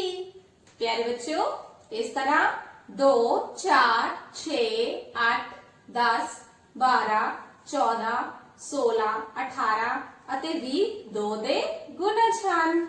ਬੱਚਿਓ, 2 ਦੇ ਗੁਣਜ ਦੇ ਵਿੱਚ ਪਿਛਲੇ ਅੰਕ 2, 4, 6, 8 ਅਤੇ 0 ਹੁੰਦੇ ਹਨ। ਬੱਚਿਓ, ਇਹ ਹੈ ਟਿੰਮੀ। ਟਿੰਮੀ ਹੁਣ 2 ਦੀਆਂ ਛਾਲਾਂ ਮਾਰੇਗਾ। ਤਾਂ ਦੇਖੋ ਬੱਚਿਓ, ਪਹਿਲੀ ਛਾਲ ਮਾਰ ਕੇ ਟਿੰਮੀ ਕਿੱਥੇ ਪਹੁੰਚ ਜਾਂਦਾ ਹੈ? ਹਾਂਜੀ 2 ਤੇ। ਟਿੰਮੀ ਆਪਣੀ ਦੂਜੀ ਛਾਲ ਮਾਰ ਕੇ 4 ਤੇ ਪਹੁੰਚ ਗਿਆ। ਹੁਣ ਦੇਖੋ ਬੱਚਿਓ, ਟਿੰਮੀ ਆਪਣੀ ਤੀਜੀ ਛਾਲ ਮਾਰ ਕੇ 6 ਤੇ ਪਹੁੰਚ ਗਿਆ। ਬੱਚਿਓ, ਹੁਣ ਟਿੰਮੀ ਚੌਥੀ ਛਾਲ ਮਾਰ ਕੇ ਕਿੱਥੇ ਪਹੁੰਚੇਗਾ? ਸ਼ਾਬਾਸ਼ 8 ਤੇ। ਬੱਚਿਓ, ਟਿੰਮੀ ਇੱਕ ਹੋਰ ਪਾਸ ਪੰਜਵੀਂ ਛਾਲ ਮਾਰ ਕੇ ਕਿੱਥੇ ਪਹੁੰਚਿਆ? 10 ਤੇ। ਬੱਚਿਓ, ਟਿੰਮੀ ਆਪਣੀ 6ਵੀਂ ਛਾਲ ਤੇ 12 ਤੇ ਪਹੁੰਚ ਗਿਆ ਹੈ। ਟਿੰਮੀ ਜਦੋਂ 7ਵੀਂ ਛਾਲ ਮਾਰੇਗਾ ਤੇ ਕਿੱਥੇ ਪਹੁੰਚੇਗਾ? ਹਾਂਜੀ 14 ਤੇ। ਟਿੰਮੀ 8ਵੀਂ ਛਾਲ ਮਾਰ ਕੇ 16 ਤੇ ਪਹੁੰਚ ਗਿਆ ਹੈ। ਤਾਂ ਬੱਚਿਓ, ਟਿੰਮੀ ਜਦੋਂ 9ਵੀਂ ਛਾਲ ਮਾਰੇਗਾ ਤਾਂ ਕਿੱਥੇ ਪਹੁੰਚੇਗਾ? ਵੈਰੀ ਗੁੱਡ 18 ਤੇ। ਟਿੰਮੀ 10ਵੀਂ ਛਾਲ ਤੇ ਕਿੱਥੇ ਪਹੁੰਚਿਆ? ਸ਼ਾਬਾਸ਼ 20 ਤੇ। ਇਸ ਤਰ੍ਹਾਂ ਬੱਚਿਓ 2, 4, 6, 8, 10, 12, 14, 16, 18 ਅਤੇ 20 2 ਦੇ ਗੁਣਜ ਹਨ। ਬੱਚਿਓ, ਟਿੰਮੀ ਹੁਣ 5 ਦੀਆਂ ਛਾਲਾਂ ਮਾਰੇਗਾ। ਤਾਂ ਦੇਖੋ ਬੱਚਿਓ, ਪਹਿਲੀ ਛਾਲ ਮਾਰ ਕੇ ਟਿੰਮੀ ਪਹੁੰਚ ਗਿਆ 5 ਤੇ। ਤੇ ਬੱਚਿਓ ਦੇਖੋ, ਜਦੋਂ ਹੁਣ ਉਹ ਆਪਣੀ ਦੂਜੀ ਛਾਲ ਮਾਰੇਗਾ ਤੇ ਕਿੱਥੇ ਪਹੁੰਚੇਗਾ? ਸ਼ਾਬਾਸ਼ 10 ਤੇ। ਬੱਚਿਓ, ਟਿੰਮੀ ਆਪਣੀ ਤੀਜੀ ਛਾਲ ਮਾਰ ਕੇ ਪਹੁੰਚ ਗਿਆ 15 ਤੇ। ਤੇ ਟਿੰਮੀ ਨੇ ਚੌਥੀ ਛਾਲ ਮਾਰੀ ਤੇ ਉਹ ਕਿੱਥੇ ਪਹੁੰਚ ਗਿਆ? ਸ਼ਾਬਾਸ਼ 20 ਤੇ। ਬੱਚਿਓ, 5, 10, 15, 20 5 ਦੇ ਗੁਣਜ ਹਨ। ਇਸ ਤੋਂ ਅਗਲੇ ਗੁਣਜ ਤੁਸੀਂ 5 ਦੀਆਂ ਛਾਲਾਂ ਮਾਰਦਿਆਂ ਹੋਇਆਂ ਆਪ ਲੱਭਣੇ ਹਨ। ਪਿਆਰੇ ਬੱਚਿਓ, ਹੁਣ ਵਾਰੀ ਹੈ ਪੈਸ ਸੰਬੰਧੀ ਪ੍ਰਸ਼ਨ ਦੀ। ਬੱਚਿਓ, ਟਿੰਮੀ 2 ਦੀਆਂ ਛਾਲਾਂ ਮਾਰ ਕੇ ਪਹਿਲੀ ਛਾਲ ਤੇ 2 ਤੇ ਪਹੁੰਚ ਜਾਂਦਾ ਹੈ। ਤਾਂ ਦੱਸੋ 5ਵੀਂ ਛਾਲ ਤੇ ਟਿੰਮੀ ਕਿੱਥੇ ਪਹੁੰਚੇਗਾ? ਹਾਂਜੀ, ਆਓ ਇਸ ਨੂੰ ਹੱਲ ਕਰਕੇ ਦੇਖਦੇ ਹਾਂ। ਬੱਚਿਓ ਦੇਖੋ, ਟਿੰਮੀ ਦੂਜੀ ਛਾਲ ਮਾਰ ਕੇ 4 ਤੇ ਪਹੁੰਚ ਗਿਆ ਹੈ। ਤੀਜੀ ਛਾਲ ਤੇ ਉਹ ਕਿੱਥੇ ਪਹੁੰਚੇਗਾ? ਸ਼ਾਬਾਸ਼ 6 ਤੇ। ਚੌਥੀ ਛਾਲ ਤੇ 8 ਤੇ ਪੰਜਵੀਂ ਛਾਲ ਤੇ ਉਹ ਕਿੱਥੇ ਪਹੁੰਚ ਗਿਆ? ਸ਼ਾਬਾਸ਼ 10 ਤੇ। ਇਹਨਾਂ ਵਿੱਚੋਂ ਐੜਾ ਉੱਤਰ ਸਹੀ ਹੈ। ਪਿਆਰੇ ਬੱਚਿਓ, ਘਰ ਦੇ ਕੰਮ ਵਿੱਚ ਤੁਸੀਂ ਪੰਨਾ ਨੰਬਰ 83 ਤੋਂ ਤੀਜਾ ਅਤੇ ਚੌਥਾ ਸਵਾਲ ਹੱਲ ਕਰਨਾ ਹੈ। ਧੰਨਵਾਦ।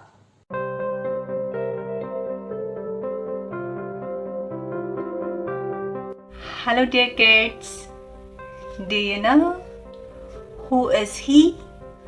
He is a narrator. A narrator. The narrator is the one who tells us the story. He has already told us Anmol usually comes late for school. His teacher has warned him so many times. Now he will tell us further. Even his parents parents tell him to value time. Here his and him are used for Anmol. Even Anmol's parents tell him to value time. Here are Anmol's parents. They tell him to value time, to do the work on time, but he never bothers. But he never bothers. B-U, bo, T-H-E-R, the, bother, bothers. Let's try reading it ourselves. Even his parents tell him to value time, but he never bothers. Next paragraph. Mrs. Manjeet. How to pronounce it? Mrs. Manjeet, our English teacher. Yes. What is the name of the English teacher? Mrs. Manjeet. Mrs. Manjeet is saying, time never stops. It goes on and on. So friends, who helps us to know time? A clock helps us to know time. Now let's read. Mrs. Manjeet, our English teacher, taught. Here letters G and H are silent. How to spell it? T-A-U-G-H-T, taught. Taught us that time never stops. It goes on and on, and a clock, C-L, clock, O-C-K, clock, helps us to know. Letters K and W are silent. No. No time. Are you ready to read with me? Let's start. Mrs. Manjeet, our English teacher, taught us that time never stops. It goes on, and a clock helps us to know time. Now it's time for homework. You have to choose one option and put a tick mark on that. Bye bye. See you soon. ਤੀਜੀ ਜਮਾਤ ਦੇ ਪਿਆਰੇ ਬੱਚਿਓ, ਵਿਸ਼ਾ ਵਾਤਾਵਰਣ ਸਿੱਖਿਆ ਵਿੱਚ ਅੱਜ ਆਪਾਂ ਪਾਠ 10ਵਾਂ ਪੜਾਂਗੇ, ਜਿਸ ਦਾ ਨਾਂ ਹੈ ਪਰਿਵਾਰ ਅਤੇ ਜਾਨਵਰ। ਬੱਚਿਓ, ਹੁਣ ਤੱਕ ਤੁਸੀਂ ਇਸ ਪਾਠ ਰਾਹੀਂ ਨੂਰਾਂ ਦੇ ਘਰ ਪਰਿਵਾਰ ਬਾਰੇ ਚੰਗੀ ਤਰ੍ਹਾਂ ਜਾਣ ਚੁੱਕੇ ਹੋ ਕਿ ਉਸ ਦੇ ਘਰ ਵਿੱਚ ਬਹੁਤ ਸਾਰੇ ਪਾਲਤੂ ਜਾਨਵਰ ਹਨ। ਅੱਜ ਆਪਾਂ ਅਜਿਹੇ ਜਾਨਵਰਾਂ ਬਾਰੇ ਜਾਣਾਂਗੇ ਜਿਨ੍ਹਾਂ ਨੂੰ ਪਾਲਤੂ ਨਹੀਂ ਬਣਾਇਆ ਜਾ ਸਕਦਾ। ਆਓ ਬੱਚਿਓ ਵੇਖਦੇ ਹਾਂ।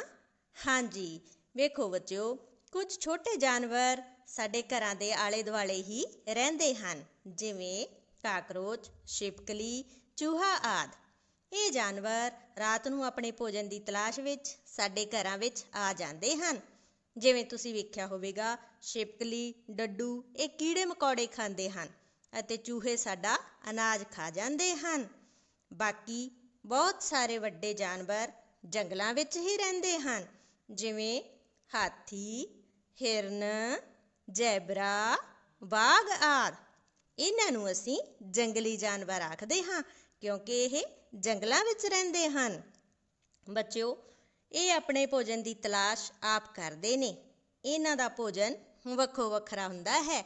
ਜਿਵੇਂ ਤੁਸੀਂ ਵੇਖ ਰਹੇ ਹੋ, ਹਾਥੀ ਪੱਤੇ ਟਾਹਣੀਆਂ ਖਾਂਦਾ ਹੈ, 12 ਸਿੰਗਾ ਘਾਹ ਖਾਂਦਾ ਹੈ। ਸ਼ੇਰ ਦੂਜੇ ਜਾਨਵਰਾਂ ਦਾ ਸ਼ਿਕਾਰ ਕਰਕੇ ਤਾਜ਼ਾ ਮਾਸ ਖਾਂਦਾ ਹੈ। ਇਸੇ ਤਰ੍ਹਾਂ ਮਗਰਮੱਛ ਵੀ ਹੋਰ ਜਾਨਵਰਾਂ ਨੂੰ ਖਾ ਜਾਂਦਾ ਹੈ। ਬੱਚਿਓ, ਇਸੇ ਕਰਕੇ ਇਹਨਾਂ ਜੰਗਲੀ ਜਾਨਵਰਾਂ ਤੋਂ ਸਾਡੇ ਪਾਲਤੂ ਜਾਨਵਰਾਂ ਨੂੰ ਖਤਰਾ ਹੁੰਦਾ ਹੈ ਅਤੇ ਇਹਨਾਂ ਨੂੰ ਅਸੀਂ ਪਾਲਤੂ ਨਹੀਂ ਬਣਾ ਸਕਦੇ। ਆਓ ਆਪਾਂ ਕੁਝ ਜੰਗਲੀ ਜਾਨਵਰਾਂ ਦੇ ਚਿੱਤਰ ਵੇਖ ਕੇ ਉਹਨਾਂ ਦੇ ਨਾਂ ਲਿਖੀਏ। ਹਾਂਜੀ ਬੱਚਿਓ, ਪਹਿਲੀ ਤਸਵੀਰ ਕਿਹੜੇ ਜਾਨਵਰ ਦੀ ਹੈ? ਲੰਬੀ ਗਰਦਨ ਵਾਲਾ, ਸ਼ਾਬਾਸ਼, ਜਿਰਾਫ। ਦੂਜੀ ਤਸਵੀਰ, ਹਾਂਜੀ ਬੱਚਿਓ, ਕਿਹੜਾ ਜਾਨਵਰ ਹੈ? ਬਾਘ। ਹਾਂਜੀ ਬੱਚਿਓ, ਤੀਜੀ ਤਸਵੀਰ ਵੱਲ ਵੇਖੋ, ਕਿਹੜਾ ਜਾਨਵਰ ਹੈ? ਬਿਲਕੁਲ ਸਹੀ, 12 ਸਿੰਗਾ। ਚੌਥੀ ਤਸਵੀਰ, ਹਾਂਜੀ ਬੱਚਿਓ, ਕਿਹੜਾ ਜਾਨਵਰ ਹੈ? ਦਰਿਆਈ ਘੋੜਾ। ਸ਼ਾਬਾਸ਼ ਬੱਚਿਓ, ਉਮੀਦ ਹੈ ਹੁਣ ਤੁਸੀਂ ਜੰਗਲੀ ਜਾਨਵਰਾਂ ਬਾਰੇ ਤੇ ਉਹਨਾਂ ਦੇ ਭੋਜਨ ਬਾਰੇ ਚੰਗੀ ਤਰ੍ਹਾਂ ਜਾਣ ਗਏ ਹੋਵੋਗੇ। ਹੁਣ ਵਾਰੀ ਹੈ ਤੁਹਾਡੇ ਘਰ ਦੇ ਕੰਮ ਦੀ। ਆਪਣੇ ਘਰ ਦੇ ਅੰਦਰ ਜਾਂ ਬਾਹਰ ਮਿਲਦੇ ਜੰਤੂਆਂ ਦੀ ਸੂਚੀ ਬਣਾਓ। ਇਹ ਕੰਮ ਤੁਸੀਂ ਸੁੰਦਰ ਲਿਖਾਈ ਵਿੱਚ ਕਰਨਾ ਹੈ।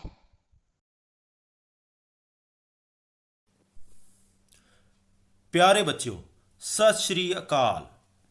ਪਿਆਰੇ ਬੱਚਿਓ, ਪੰਜਾਬੀ ਪਾਠ ਪੁਸਤਕ ਦਾ ਪਾਠ ਨੰਬਰ 11 ਮੇਰੇ ਨਿਸ਼ਾਨੇ ਕਵਿਤਾ ਤੁਸੀਂ ਚੰਗੀ ਤਰ੍ਹਾਂ ਪੜ੍ਹ ਚੁੱਕੇ ਹੋ ਅਤੇ ਇਸ ਦਾ ਅਭਿਆਸ ਵੀ ਅਸੀਂ ਕਾਫੀ ਹੱਦ ਤੱਕ ਪੂਰਾ ਕਰ ਲਿਆ ਹੈ। ਅੱਜ ਅਸੀਂ ਇਸ ਪਾਠ ਨੂੰ ਕੁਝ ਹੋਰ ਚੰਗੀ ਤਰ੍ਹਾਂ ਸਮਝਣ ਦੇ ਲਈ ਖਾਲੀ ਥਾਵਾਂ ਦਾ ਅਭਿਆਸ ਕਰਾਂਗੇ। ਇਸ ਪਾਠ ਵਿੱਚੋਂ ਲਈਆਂ ਗਈਆਂ ਕੁਝ ਖਾਲੀ ਥਾਵਾਂ ਇਸ ਤਰ੍ਹਾਂ ਹਨ, ਜਿਨ੍ਹਾਂ ਦੇ ਵਿੱਚ ਅਸੀਂ ਉੱਪਰ ਦਿੱਤੇ ਸ਼ਬਦਾਂ ਨੂੰ ਭਰਨਾ ਹੈ। ਸਾਡੇ ਕੋਲ ਦਿੱਤੇ ਹੋਏ ਸ਼ਬਦ ਹਨ: ਵਿਦਵਾਨ, ਸ਼ਾਨ, ਊਚ ਨੀਚਤਾ, ਨੂਰ, ਧਰਮ। ਮੈਨੂੰ ਪਤਾ ਹੈ ਬੱਚਿਓ, ਤੁਹਾਡੇ ਵਿੱਚੋਂ ਕੁਝ ਬੱਚਿਆਂ ਨੇ ਤਾਂ ਪਹਿਲਾਂ ਹੀ ਸੋਚਣਾ ਸ਼ੁਰੂ ਕਰ ਦਿੱਤਾ ਹੋਵੇਗਾ ਕਿ ਕਿਹੜੀ ਖਾਲੀ ਥਾਂ ਵਿੱਚ ਅਸੀਂ ਕਿਹੜਾ ਸ਼ਬਦ ਭਰਨਾ ਹੈ, ਪਰ ਫਿਰ ਵੀ ਅਸੀਂ ਇਹਨਾਂ ਸ਼ਬਦਾਂ ਦਾ ਅਭਿਆਸ ਕਵਿਤਾ ਦੇ ਨਾਲ ਜੋੜ ਕੇ ਕਰਾਂਗੇ। ਤਿਆਰ ਹੋ ਬੱਚਿਓ? ਤਾਂ ਸਭ ਤੋਂ ਪਹਿਲਾਂ ਅਸੀਂ ਲੈਂਦੇ ਹਾਂ ਸਾਡੀ ਪਹਿਲੀ ਖਾਲੀ ਥਾਂ। ਸਾਡੀ ਪਹਿਲੀ ਖਾਲੀ ਥਾਂ ਹੈ ਬੱਚਿਓ, ਮੈਂ ਵੱਡਾ ਹੋ ਕੇ ਦੇਸ਼ ਦੀ ਖਾਲੀ ਥਾਂ ਬਣਾਂਗਾ। ਪਿਆਰੇ ਬੱਚਿਓ, ਤੁਸੀਂ ਕਵਿਤਾ ਵਿੱਚ ਪੜ੍ਹਿਆ ਕਿ ਇੱਕ ਛੋਟਾ ਬੱਚਾ ਕੀ ਕਹਿ ਰਿਹਾ ਹੈ? ਭਾਵੇਂ ਅੱਜ ਹਾਂ ਛੋਟਾ ਬੱਚਾ, ਪਰ ਮੈਂ ਕਦੇ ਮਹਾਨ ਬਣਾਂਗਾ, ਮੈਂ ਭਾਰਤ ਦੀ ਸ਼ਾਨ ਬਣਾਂਗਾ। ਤਾਂ ਇਸ ਖਾਲੀ ਸਥਾਨ ਲਈ ਸਹੀ ਸ਼ਬਦ ਕਿਹੜਾ ਹੈ? ਬਿਲਕੁਲ ਠੀਕ, ਸ਼ਾਨ। ਮੈਂ ਵੱਡਾ ਹੋ ਕੇ ਦੇਸ਼ ਦੀ ਸ਼ਾਨ ਬਣਾਂਗਾ। ਸਾਡੀ ਅਗਲੀ ਖਾਲੀ ਥਾਂ ਹੈ ਬੱਚਿਓ, ਵਿੱਦਿਆ ਮਨੁੱਖ ਨੂੰ ਖਾਲੀ ਥਾਂ ਬਣਾਉਂਦੀ ਹੈ। ਯਾਦ ਕਰੋ ਬੱਚਿਓ ਕਿ ਇਹ ਲਾਈਨ ਕਵਿਤਾ ਵਿੱਚ ਕਿੱਥੇ ਆਈ ਹੈ? ਉੱਚੀ ਉੱਚੀ ਵਿੱਦਿਆ ਪਾ ਪੂਰੀ ਭਰਵੀਂ ਮਿਹਨਤ ਕਰਕੇ, ਸੂਝ ਵਧਾ ਕੇ, ਗਿਆਨ ਵਧਾ ਕੇ, ਮੈਂ ਚੰਗਾ ਵਿਦਵਾਨ ਬਣਾਂਗਾ। ਤਾਂ ਵਿੱਦਿਆ ਮਨੁੱਖ ਨੂੰ ਵਿਦਵਾਨ ਬਣਾਉਂਦੀ ਹੈ। ਬਿਲਕੁਲ ਠੀਕ। ਤਾਂ ਸਾਡੀ ਲਾਈਨ ਪੂਰੀ ਹੋਈ, ਵਿੱਦਿਆ ਮਨੁੱਖ ਨੂੰ ਵਿਦਵਾਨ ਬਣਾਉਂਦੀ ਹੈ। ਸਾਡੀ ਅਗਲੀ ਖਾਲੀ ਥਾਂ ਹੈ, ਭਾਰਤ ਮਾਤਾ ਦੇ ਸੌਂਪੇ ਕੰਮ ਨੂੰ ਮੈਂ ਆਪਣਾ ਖਾਲੀ ਥਾਂ ਸਮਝਾਂਗਾ। ਸੌਂਪ ਦੇਗੀ ਜੋ ਕੰਮ ਮੈਨੂੰ ਭਾਰਤ ਮਾਤਾ ਯੋਗ ਬਣਾ ਕੇ, ਉਹੀ ਮੇਰਾ ਧਰਮ ਬਣੇਗਾ ਤੋੜ ਚੜਾਸਾਂ ਤਨ ਮਨ ਲਾ ਕੇ। ਤਾਂ ਮੈਨੂੰ ਲੱਗਦਾ ਹੈ ਖਾਲੀ ਥਾਂ ਦਾ ਸਹੀ ਸ਼ਬਦ ਤੁਹਾਨੂੰ ਪਹਿਲਾਂ ਹੀ ਪਤਾ ਲੱਗ ਗਿਆ ਹੈ। ਬਿਲਕੁਲ ਠੀਕ। ਤਾਂ ਅਸੀਂ ਇੱਥੇ ਭਰਾਂਗੇ ਧਰਮ। ਤਾਂ ਸਾਡਾ ਵਾਕ ਪੂਰਾ ਹੋ ਗਿਆ ਹੈ। ਵਾਕ ਪੜੋ, ਭਾਰਤ ਮਾਤਾ ਦੇ ਸੌਂਪੇ ਕੰਮ ਨੂੰ ਮੈਂ ਆਪਣਾ ਧਰਮ ਸਮਝਾਂਗਾ। ਸਾਡੀ ਅਗਲੀ ਖਾਲੀ ਥਾਂ ਹੈ ਬੱਚਿਓ, ਸਾਰਿਆਂ ਅੰਦਰ ਇੱਕੋ ਜਿਹਾ ਖਾਲੀ ਥਾਂ ਹੈ। ਇੱਕੋ ਨੂਰ ਹੈ ਸਭਨਾ ਅੰਦਰ, ਝੂਠੀਆਂ ਨੇ ਸਭ ਜਾਤਾਂ ਪਾਤਾਂ। ਤਾਂ ਸਭਨਾ ਅੰਦਰ ਭਾਵ ਸਾਰਿਆਂ ਅੰਦਰ ਇੱਕੋ ਜਿਹਾ ਖਾਲੀ ਸਥਾਨ ਵਿੱਚ ਕੀ ਆਵੇਗਾ ਬੱਚਿਓ? ਬਿਲਕੁਲ ਸਹੀ, ਨੂਰ ਹੈ। ਸਾਰਿਆਂ ਅੰਦਰ ਇੱਕੋ ਜਿਹਾ ਨੂਰ ਹੈ। ਸਾਡਾ ਅਗਲਾ ਵਾਕ ਹੈ, ਮੈਂ ਤੂਫਾਨ ਬਣ ਕੇ ਖਾਲੀ ਥਾਂ ਨੂੰ ਖਤਮ ਕਰ ਦਿਆਂਗਾ। ਕਵਿਤਾ ਵਿੱਚ ਅਸੀਂ ਪੜ੍ਹਿਆ, ਉੱਡ ਜਾਣੇ ਨੇ ਮੈਨੂੰ ਤੱਕ ਕੇ ਊਚ ਨੀਚਤਾ ਛੂਤਾਂ ਛਾਤਾਂ, ਮੈਂ ਐਸਾ ਤੂਫਾਨ ਬਣਾਂਗਾ, ਮੈਂ ਭਾਰਤ ਦੀ ਸ਼ਾਨ ਬਣਾਂਗਾ। ਤਾਂ ਸਾਡੇ 5 ਸ਼ਬਦਾਂ ਵਿੱਚੋਂ ਦੱਸੋ ਕਿਹੜਾ ਸ਼ਬਦ ਆਵੇਗਾ ਬੱਚਿਓ? ਬਿਲਕੁਲ ਸਹੀ, ਊਚ ਨੀਚਤਾ। ਤਾਂ ਸਾਰੇ ਵਾਕਾਂ ਨੂੰ ਇੱਕ ਵਾਰ ਫੇਰ ਪੜ੍ਹਦੇ ਹਾਂ ਬੱਚਿਓ। ਮੈਂ ਵੱਡਾ ਹੋ ਕੇ ਦੇਸ਼ ਦੀ ਸ਼ਾਨ ਬਣਾਂਗਾ। ਵਿਦਿਆ ਮਨੁੱਖ ਨੂੰ ਵਿਦਵਾਨ ਬਣਾਉਂਦੀ ਹੈ। ਭਾਰਤ ਮਾਤਾ ਦੇ ਸੌਂਪੇ ਕੰਮ ਨੂੰ ਮੈਂ ਆਪਣਾ ਧਰਮ ਸਮਝਾਂਗਾ। ਸਾਰਿਆਂ ਅੰਦਰ ਇੱਕੋ ਜਿਹਾ ਨੂਰ ਹੈ। ਮੈਂ ਤੂਫਾਨ ਬਣ ਕੇ ਊਚ ਨੀਚਤਾ ਨੂੰ ਖਤਮ ਕਰ ਦਿਆਂਗਾ। ਤਾਂ ਪਿਆਰੇ ਬੱਚਿਓ, ਅਜਿਹੀਆਂ ਕੁਝ ਹੋਰ ਖਾਲੀ ਥਾਵਾਂ ਤੁਸੀਂ ਆਪ ਬਣਾ ਕੇ ਵੀ ਉਹਨਾਂ ਦਾ ਅਭਿਆਸ ਕਰ ਸਕਦੇ ਹੋ। ਤੁਹਾਡਾ ਸਾਰਿਆਂ ਦਾ ਬਹੁਤ ਬਹੁਤ ਧੰਨਵਾਦ। ਸਤਿ ਸ਼੍ਰੀ ਅਕਾਲ ਪਿਆਰੇ ਬੱਚਿਓ, ਅੱਜ ਅਸੀਂ ਅਧਿਆਇ 3 ਭਿੰਨਾਤਮਕ ਸੰਖਿਆਵਾਂ ਦੇ ਵਿੱਚ ਤੁਲ ਭਿੰਨਾਂ ਬਾਰੇ ਸਿੱਖਾਂਗੇ। ਤਾਂ ਚਲੋ ਫਿਰ ਸ਼ੁਰੂ ਕਰੀਏ। ਬੱਚਿਓ, ਰਾਜੂ ਦੇ ਪਿਤਾ ਜੀ ਗਲੀਚੇ ਵੇਚਣ ਦਾ ਕੰਮ ਕਰਦੇ ਸਨ। ਇੱਕ ਦਿਨ ਉਹ ਕੁਝ ਗਲੀਚੇ ਲੈ ਕੇ ਆਏ ਜੋ ਕਿ ਇੱਕੋ ਜਿਹੇ ਆਕਾਰ ਦੇ ਸਨ, ਪਰ ਉਹਨਾਂ ਦੇ ਡਿਜ਼ਾਈਨ ਵੱਖੋ ਵੱਖਰੇ ਸਨ। ਤੇ ਚਲੋ ਦੇਖੀਏ ਕਿਸ ਤਰ੍ਹਾਂ ਦੇ ਡਿਜ਼ਾਈਨ ਸਨ। ਇਹ ਗਲੀਚੇ ਦਾ ਡਿਜ਼ਾਈਨ ਕੁਝ ਇਸ ਤਰ੍ਹਾਂ ਦਾ ਸੀ। ਇਹ 2 ਬਰਾਬਰ ਭਾਗਾਂ ਵਿੱਚ ਵੰਡਿਆ ਹੋਇਆ ਸੀ। 2 ਬਰਾਬਰ ਹਿੱਸਿਆਂ ਵਿੱਚੋਂ ਇੱਕ ਹਿੱਸੇ ਵਿੱਚ ਲਾਲ ਰੰਗ, ਇਸ ਦਾ ਮਤਲਬ ਹੈ ਬੱਚਿਓ 2 ਬਰਾਬਰ ਹਿੱਸਿਆਂ ਵਿੱਚੋਂ ਲਾਲ ਰੰਗ ਦਾ ਕਿੰਨਾ ਹਿੱਸਾ ਹੈ? ਇੱਕ ਹਿੱਸਾ। ਇਸ ਦਾ ਮਤਲਬ ਹੈ ਲਾਲ ਰੰਗ ਦੀ ਪਿੰਨ ਕਿਹਦੇ ਬਰਾਬਰ ਹੈ? 1/2 ਦੇ। ਦੂਸਰੇ ਗਲੀਚੇ ਦਾ ਡਿਜ਼ਾਈਨ ਕੁਝ ਇਸ ਤਰ੍ਹਾਂ ਦਾ ਹੈ। ਇਹ 4 ਬਰਾਬਰ ਭਾਗਾਂ ਵਿੱਚ ਵੰਡਿਆ ਹੋਇਆ ਹੈ ਤੇ ਇਸ ਦੇ 2 ਭਾਗਾਂ ਦੇ ਵਿੱਚ ਕਿਹੜਾ ਰੰਗ ਹੈ ਬੱਚਿਓ? ਲਾਲ ਰੰਗ। ਤੇ 4 ਬਰਾਬਰ ਹਿੱਸਿਆਂ ਵਿੱਚੋਂ ਲਾਲ ਰੰਗ ਦੇ ਕਿੰਨੇ ਹਿੱਸੇ ਹਨ? 2 ਹਿੱਸੇ। ਇਸ ਦਾ ਮਤਲਬ ਹੈ ਬੱਚਿਓ ਲਾਲ ਰੰਗ ਦੀ ਪਿੰਨ ਕਿੰਨੀ ਹੋਈ? 2/4। ਇਹ ਹੈ ਤੀਸਰੇ ਗਲੀਚੇ ਦਾ ਡਿਜ਼ਾਈਨ ਜੋ ਕਿ 6 ਬਰਾਬਰ ਹਿੱਸਿਆਂ ਵਿੱਚ ਵੰਡਿਆ ਹੋਇਆ ਹੈ ਤੇ ਲਾਲ ਰੰਗ ਦੇ ਹਿੱਸੇ ਕਿੰਨੇ ਹਨ? 1 2 3। 6 ਬਰਾਬਰ ਹਿੱਸਿਆਂ ਵਿੱਚੋਂ ਲਾਲ ਰੰਗ ਦੇ ਹਿੱਸੇ ਕਿੰਨੇ ਹਨ? 3। ਤਾਂ ਲਾਲ ਰੰਗ ਦੀ ਪਿੰਨ ਕਿੰਨੀ ਹੋਈ ਬੱਚਿਓ? 3/6। ਇਹ ਹੈ ਬੱਚਿਓ ਚੌਥੇ ਗਲੀਚੇ ਦਾ ਡਿਜ਼ਾਈਨ ਜੋ ਕਿ 8 ਬਰਾਬਰ ਹਿੱਸਿਆਂ ਵਿੱਚ ਵੰਡਿਆ ਹੋਇਆ ਹੈ। ਤਾਂ ਇਸ ਦੇ ਲਾਲ ਰੰਗ ਦੇ ਹਿੱਸੇ ਕਿੰਨੇ ਹਨ ਬੱਚਿਓ? 1 2 3 4। ਤਾਂ 8 ਬਰਾਬਰ ਹਿੱਸਿਆਂ ਵਿੱਚੋਂ ਲਾਲ ਰੰਗ ਦੇ ਹਿੱਸੇ ਹਨ 4। ਤਾਂ ਲਾਲ ਰੰਗ ਦੀ ਪਿੰਨ ਕਿੰਨੀ ਹੋਈ ਬੱਚਿਓ? 4/8। ਇਸ ਤਰ੍ਹਾਂ ਬੱਚਿਓ ਇਹ ਸਾਰੇ ਗਲੀਚੇ ਵੱਖਰੋ ਵੱਖਰੇ ਡਿਜ਼ਾਈਨ ਦੇ ਹਨ, ਪਰ ਇਹਨਾਂ ਵਿੱਚ ਲਾਲ ਰੰਗ ਦੇ ਹਿੱਸੇ ਇੱਕ ਬਰਾਬਰ ਨੇ। ਤਾਂ ਬੱਚਿਓ ਜਿਹੜੀਆਂ ਪਿੰਨਾਂ ਕਿਸੇ ਪੂਰਨ ਦੇ ਬਰਾਬਰ ਹਿੱਸਿਆਂ ਨੂੰ ਦਰਸਾਉਂਦੀਆਂ ਹਨ, ਉਹਨਾਂ ਨੂੰ ਕਿਹੜੀਆਂ ਭਿੰਨਾਂ ਕਿਹਾ ਜਾਂਦਾ ਹੈ ਬੱਚਿਓ? ਹਾਂਜੀ, ਤੁਲ ਭਿੰਨਾਂ। ਤਾਂ ਚਲੋ ਬੱਚਿਓ, ਇਸ ਨੂੰ ਅਸੀਂ ਇੱਕ ਹੋਰ ਤਰੀਕੇ ਨਾਲ ਵੀ ਸਮਝਦੇ ਹਾਂ। ਜਿਉ ਇਹ ਹੈ ਸਾਡੇ ਕੋਲ ਇੱਕ ਪੂਰੀ ਗੋਲ ਆਕ੍ਰਿਤੀ, ਇਸ ਨੂੰ ਅਸੀਂ ਪੂਰਨ ਵੀ ਕਹਿੰਦੇ ਹਾਂ। ਤਾਂ ਜਦੋਂ ਅਸੀਂ ਇਸ ਨੂੰ ਦੋ ਬਰਾਬਰ ਭਾਗਾਂ ਵਿੱਚ ਵੰਡ ਦਿੰਨੇ ਹਾਂ ਤਾਂ ਦੇਖੀਏ ਬੱਚਿਓ ਕਿਸ ਤਰ੍ਹਾਂ। ਅਸੀਂ ਇਸ ਤਰ੍ਹਾਂ ਇਸ ਪੂਰੀ ਆਕ੍ਰਿਤੀ ਨੂੰ ਦੋ ਬਰਾਬਰ ਹਿੱਸਿਆਂ ਵਿੱਚ ਵੰਡ ਦਿੱਤਾ। ਦੋ ਬਰਾਬਰ ਹਿੱਸਿਆਂ ਵਿੱਚ ਵੰਡਣ ਤੋਂ ਬਾਅਦ ਗੁਲਾਬੀ ਰੰਗ ਦੀ ਭਿੰਨ ਕਿੰਨੀ ਹੋਵੇਗੀ? ਹਾਂਜੀ, 1/2। ਜਦੋਂ ਅਸੀਂ ਇਸ ਪੂਰੀ ਆਕ੍ਰਿਤੀ ਨੂੰ ਚਾਰ ਬਰਾਬਰ ਹਿੱਸਿਆਂ ਵਿੱਚ ਵੰਡਦੇ ਹਾਂ ਤਾਂ ਦੇਖੋ ਬੱਚਿਓ ਕਿੰਨੇ ਹਿੱਸੇ ਹਨ ਸਾਡੇ ਕੋਲ? ਇਹ ਚਾਰ ਬਰਾਬਰ ਹਿੱਸੇ ਹਨ। ਤਾਂ ਇਹਦੇ ਵਿੱਚ ਗੁਲਾਬੀ ਰੰਗ ਦੇ ਹਿੱਸੇ ਸਾਡੇ ਕੋਲ ਕਿੰਨੇ ਹਨ? ਹਾਂਜੀ, 2। ਤਾਂ ਬੱਚਿਓ ਗੁਲਾਬੀ ਰੰਗ ਦੀ ਭਿੰਨ ਸਾਡੇ ਕੋਲ ਕਿੰਨੀ ਹੋਈ? 2/4। ਹੁਣ ਬੱਚਿਓ ਅਸੀਂ ਇਸ ਨੂੰ 6 ਬਰਾਬਰ ਹਿੱਸਿਆਂ ਵਿੱਚ ਵੰਡ ਦਿੰਨੇ ਹਾਂ। 6 ਬਰਾਬਰ ਹਿੱਸਿਆਂ ਵਿੱਚ ਵੰਡਣ ਤੋਂ ਬਾਅਦ ਗੁਲਾਬੀ ਰੰਗ ਦੇ ਹਿੱਸੇ ਦੀ ਭਿੰਨ ਕਿੰਨੀ ਹੋਈ ਬੱਚਿਓ? ਹਾਂਜੀ, 1 2 3 3/6। ਤੇ ਜੇਕਰ ਅਸੀਂ ਇਸ ਆਕ੍ਰਿਤੀ ਨੂੰ 8 ਬਰਾਬਰ ਹਿੱਸਿਆਂ ਵਿੱਚ ਵੰਡ ਦਈਏ, ਕੁੱਲ ਬਰਾਬਰ ਹਿੱਸੇ ਕਿੰਨੇ ਹਨ? 8। ਤੇ ਗੁਲਾਬੀ ਰੰਗ ਦੇ ਹਿੱਸੇ ਕਿੰਨੇ ਹਨ? 1 2 3 4। ਤਾਂ ਗੁਲਾਬੀ ਰੰਗ ਦੇ ਹਿੱਸੇ ਦੀ ਭਿੰਨ ਕਿੰਨੀ ਬਣੀ ਬੱਚਿਓ? 4/8। ਇਸ ਤਰ੍ਹਾਂ ਬੱਚਿਓ ਅਸੀਂ ਦੇਖਿਆ ਕਿ ਇਹਨਾਂ ਸਾਰੀਆਂ ਆਕ੍ਰਿਤੀਆਂ ਨੂੰ ਵੱਖੋ ਵੱਖਰੇ ਭਾਗਾਂ ਵਿੱਚ ਵੰਡਿਆ ਗਿਆ ਹੈ, ਪਰ ਇਹਨਾਂ ਵਿੱਚ ਗੁਲਾਬੀ ਰੰਗ ਇੱਕ ਸਮਾਨ ਹੈ। ਤਾਂ ਬੱਚਿਓ ਇਹਨਾਂ ਦੀਆਂ ਭਿੰਨਾਂ ਵੀ ਬਰਾਬਰ ਹਨ। ਤਾਂ ਇਹਨਾਂ ਭਿੰਨਾਂ ਨੂੰ ਅਸੀਂ ਕੀ ਕਹਾਂਗੇ? ਤੁਲ ਭਿੰਨਾਂ। ਕਿਉਂਕਿ ਜਿਹੜੀਆਂ ਭਿੰਨਾਂ ਕਿਸੇ ਪੂਰਨ ਦੇ ਬਰਾਬਰ ਹਿੱਸਿਆਂ ਨੂੰ ਦਰਸਾਉਂਦੀਆਂ ਹਨ ਉਹਨਾਂ ਨੂੰ ਤੁਲ ਭਿੰਨਾਂ ਕਿਹਾ ਜਾਂਦਾ ਹੈ।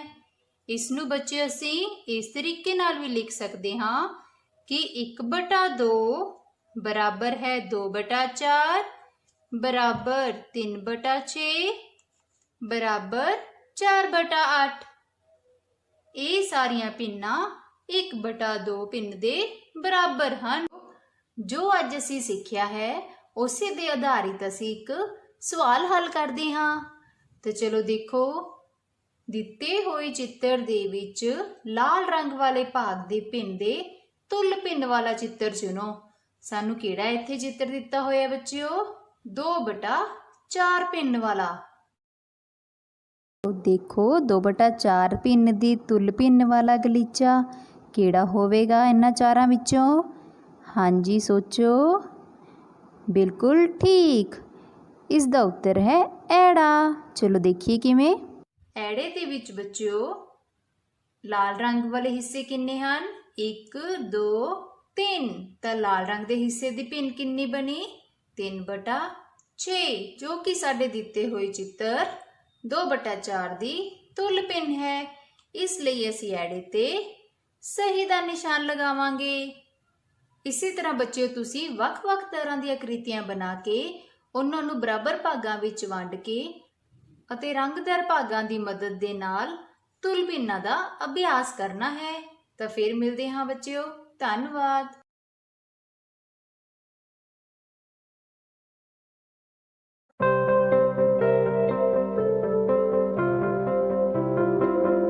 Hello dear students, as you all are preparing for Punjab Achievement Survey, so today we will do some multiple choice questions of lesson number 3, Safety Rules, from this book.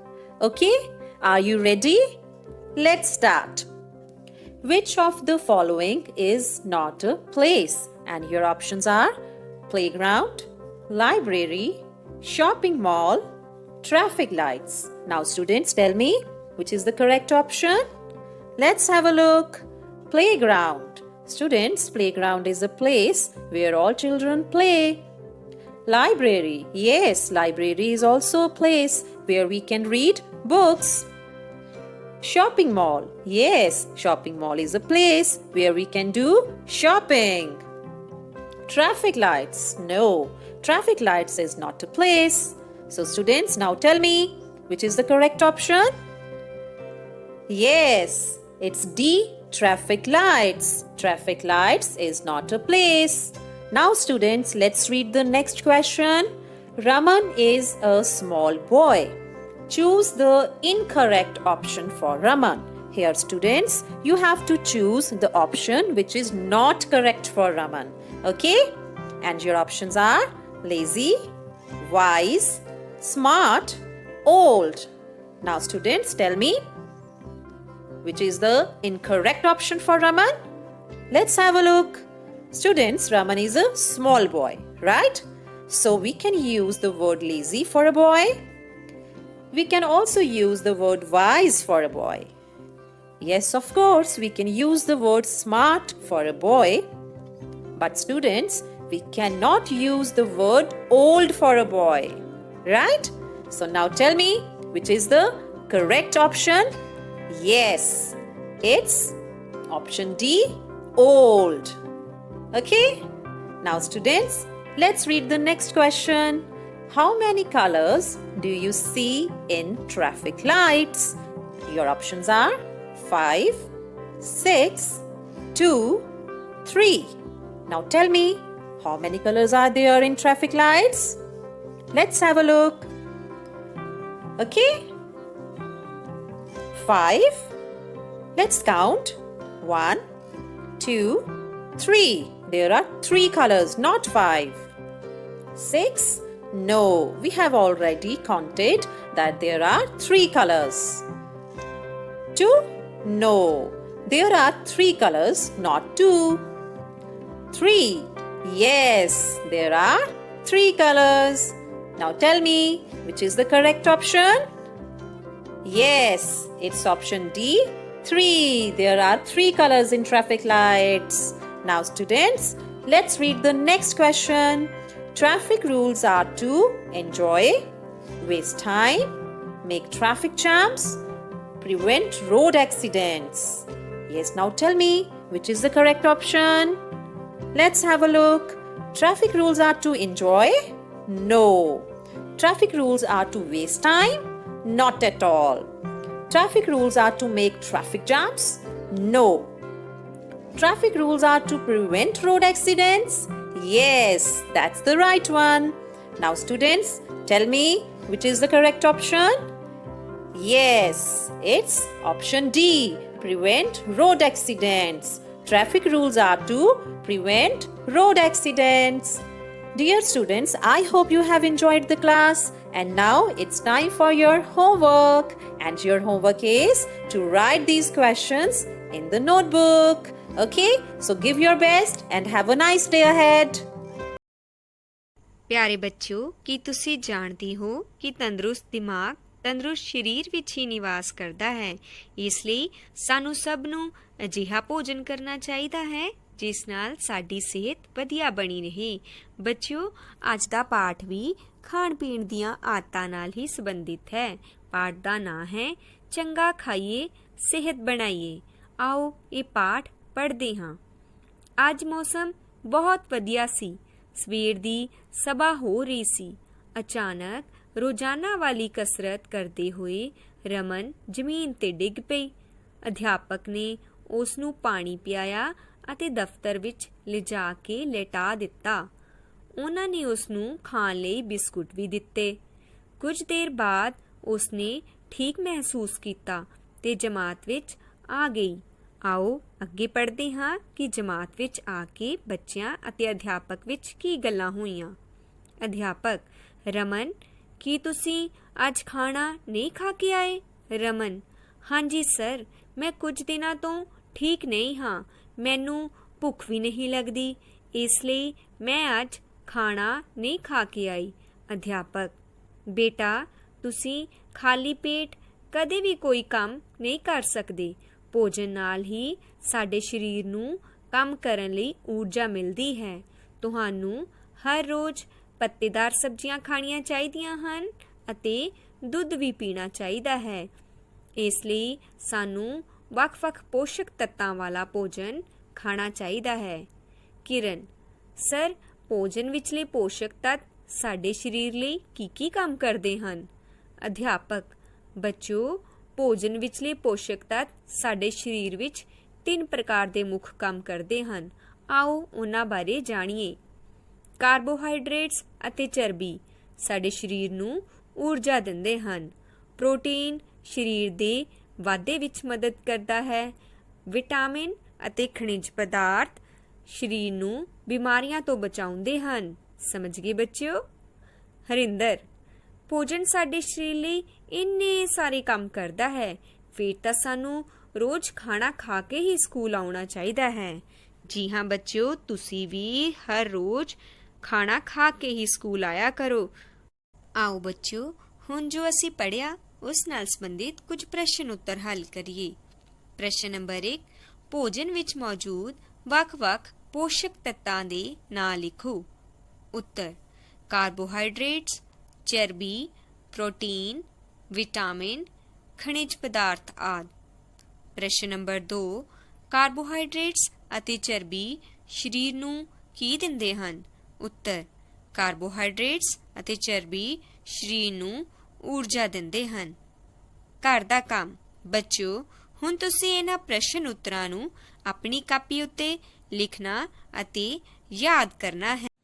ਜਮਾਤ 5ਵੀਂ ਵਿਸ਼ਾ ਪੰਜਾਬੀ ਪਾਠ 9 ਸੁੰਡ ਤੇ ਹਲਦੀ। ਪਿਆਰੇ ਬੱਚਿਓ, ਤੁਸੀਂ ਸਾਰਿਆਂ ਨੇ ਇਸ ਪਾਠ ਨੂੰ ਚੰਗੀ ਤਰ੍ਹਾਂ ਪੜ੍ਹ ਲਿਆ ਹੈ। ਪਾਠ ਵਿਚਲੀ ਕਹਾਣੀ 2 ਭੈਣਾਂ ਤੇ ਆਧਾਰਿਤ ਹੈ, ਸੁੰਡ ਤੇ ਹਲਦੀ। ਸੁੰਡ ਬਹੁਤ ਹੀ ਗਰਮ ਸੁਭਾਅ ਵਾਲੀ ਅਤੇ ਹਲਦੀ ਬਹੁਤ ਹੀ ਨਰਮ ਸੁਭਾਅ ਵਾਲੀ। ਦੋਨਾਂ ਭੈਣਾਂ ਦੇ ਸੁਭਾਅ ਵਿੱਚ ਜ਼ਮੀਨ ਅਸਮਾਨ ਦਾ ਫਰਕ। ਦੋਨੋਂ ਭੈਣਾਂ ਵਿਰੋਧੀ ਸੁਭਾਅ ਵਾਲੀਆਂ ਹਨ। ਬੱਚਿਓ, ਜਿਸ ਤਰ੍ਹਾਂ ਇਹ ਦੋਵੇਂ ਭੈਣਾਂ ਵਿਰੋਧੀ ਸੁਭਾਅ ਵਾਲੀਆਂ ਹਨ, ਉਸੇ ਤਰ੍ਹਾਂ ਹੀ ਕੁਝ ਸ਼ਬਦ ਹੁੰਦੇ ਹਨ ਜੋ ਵਿਰੋਧੀ ਅਰਥ ਰੱਖਦੇ ਹਨ।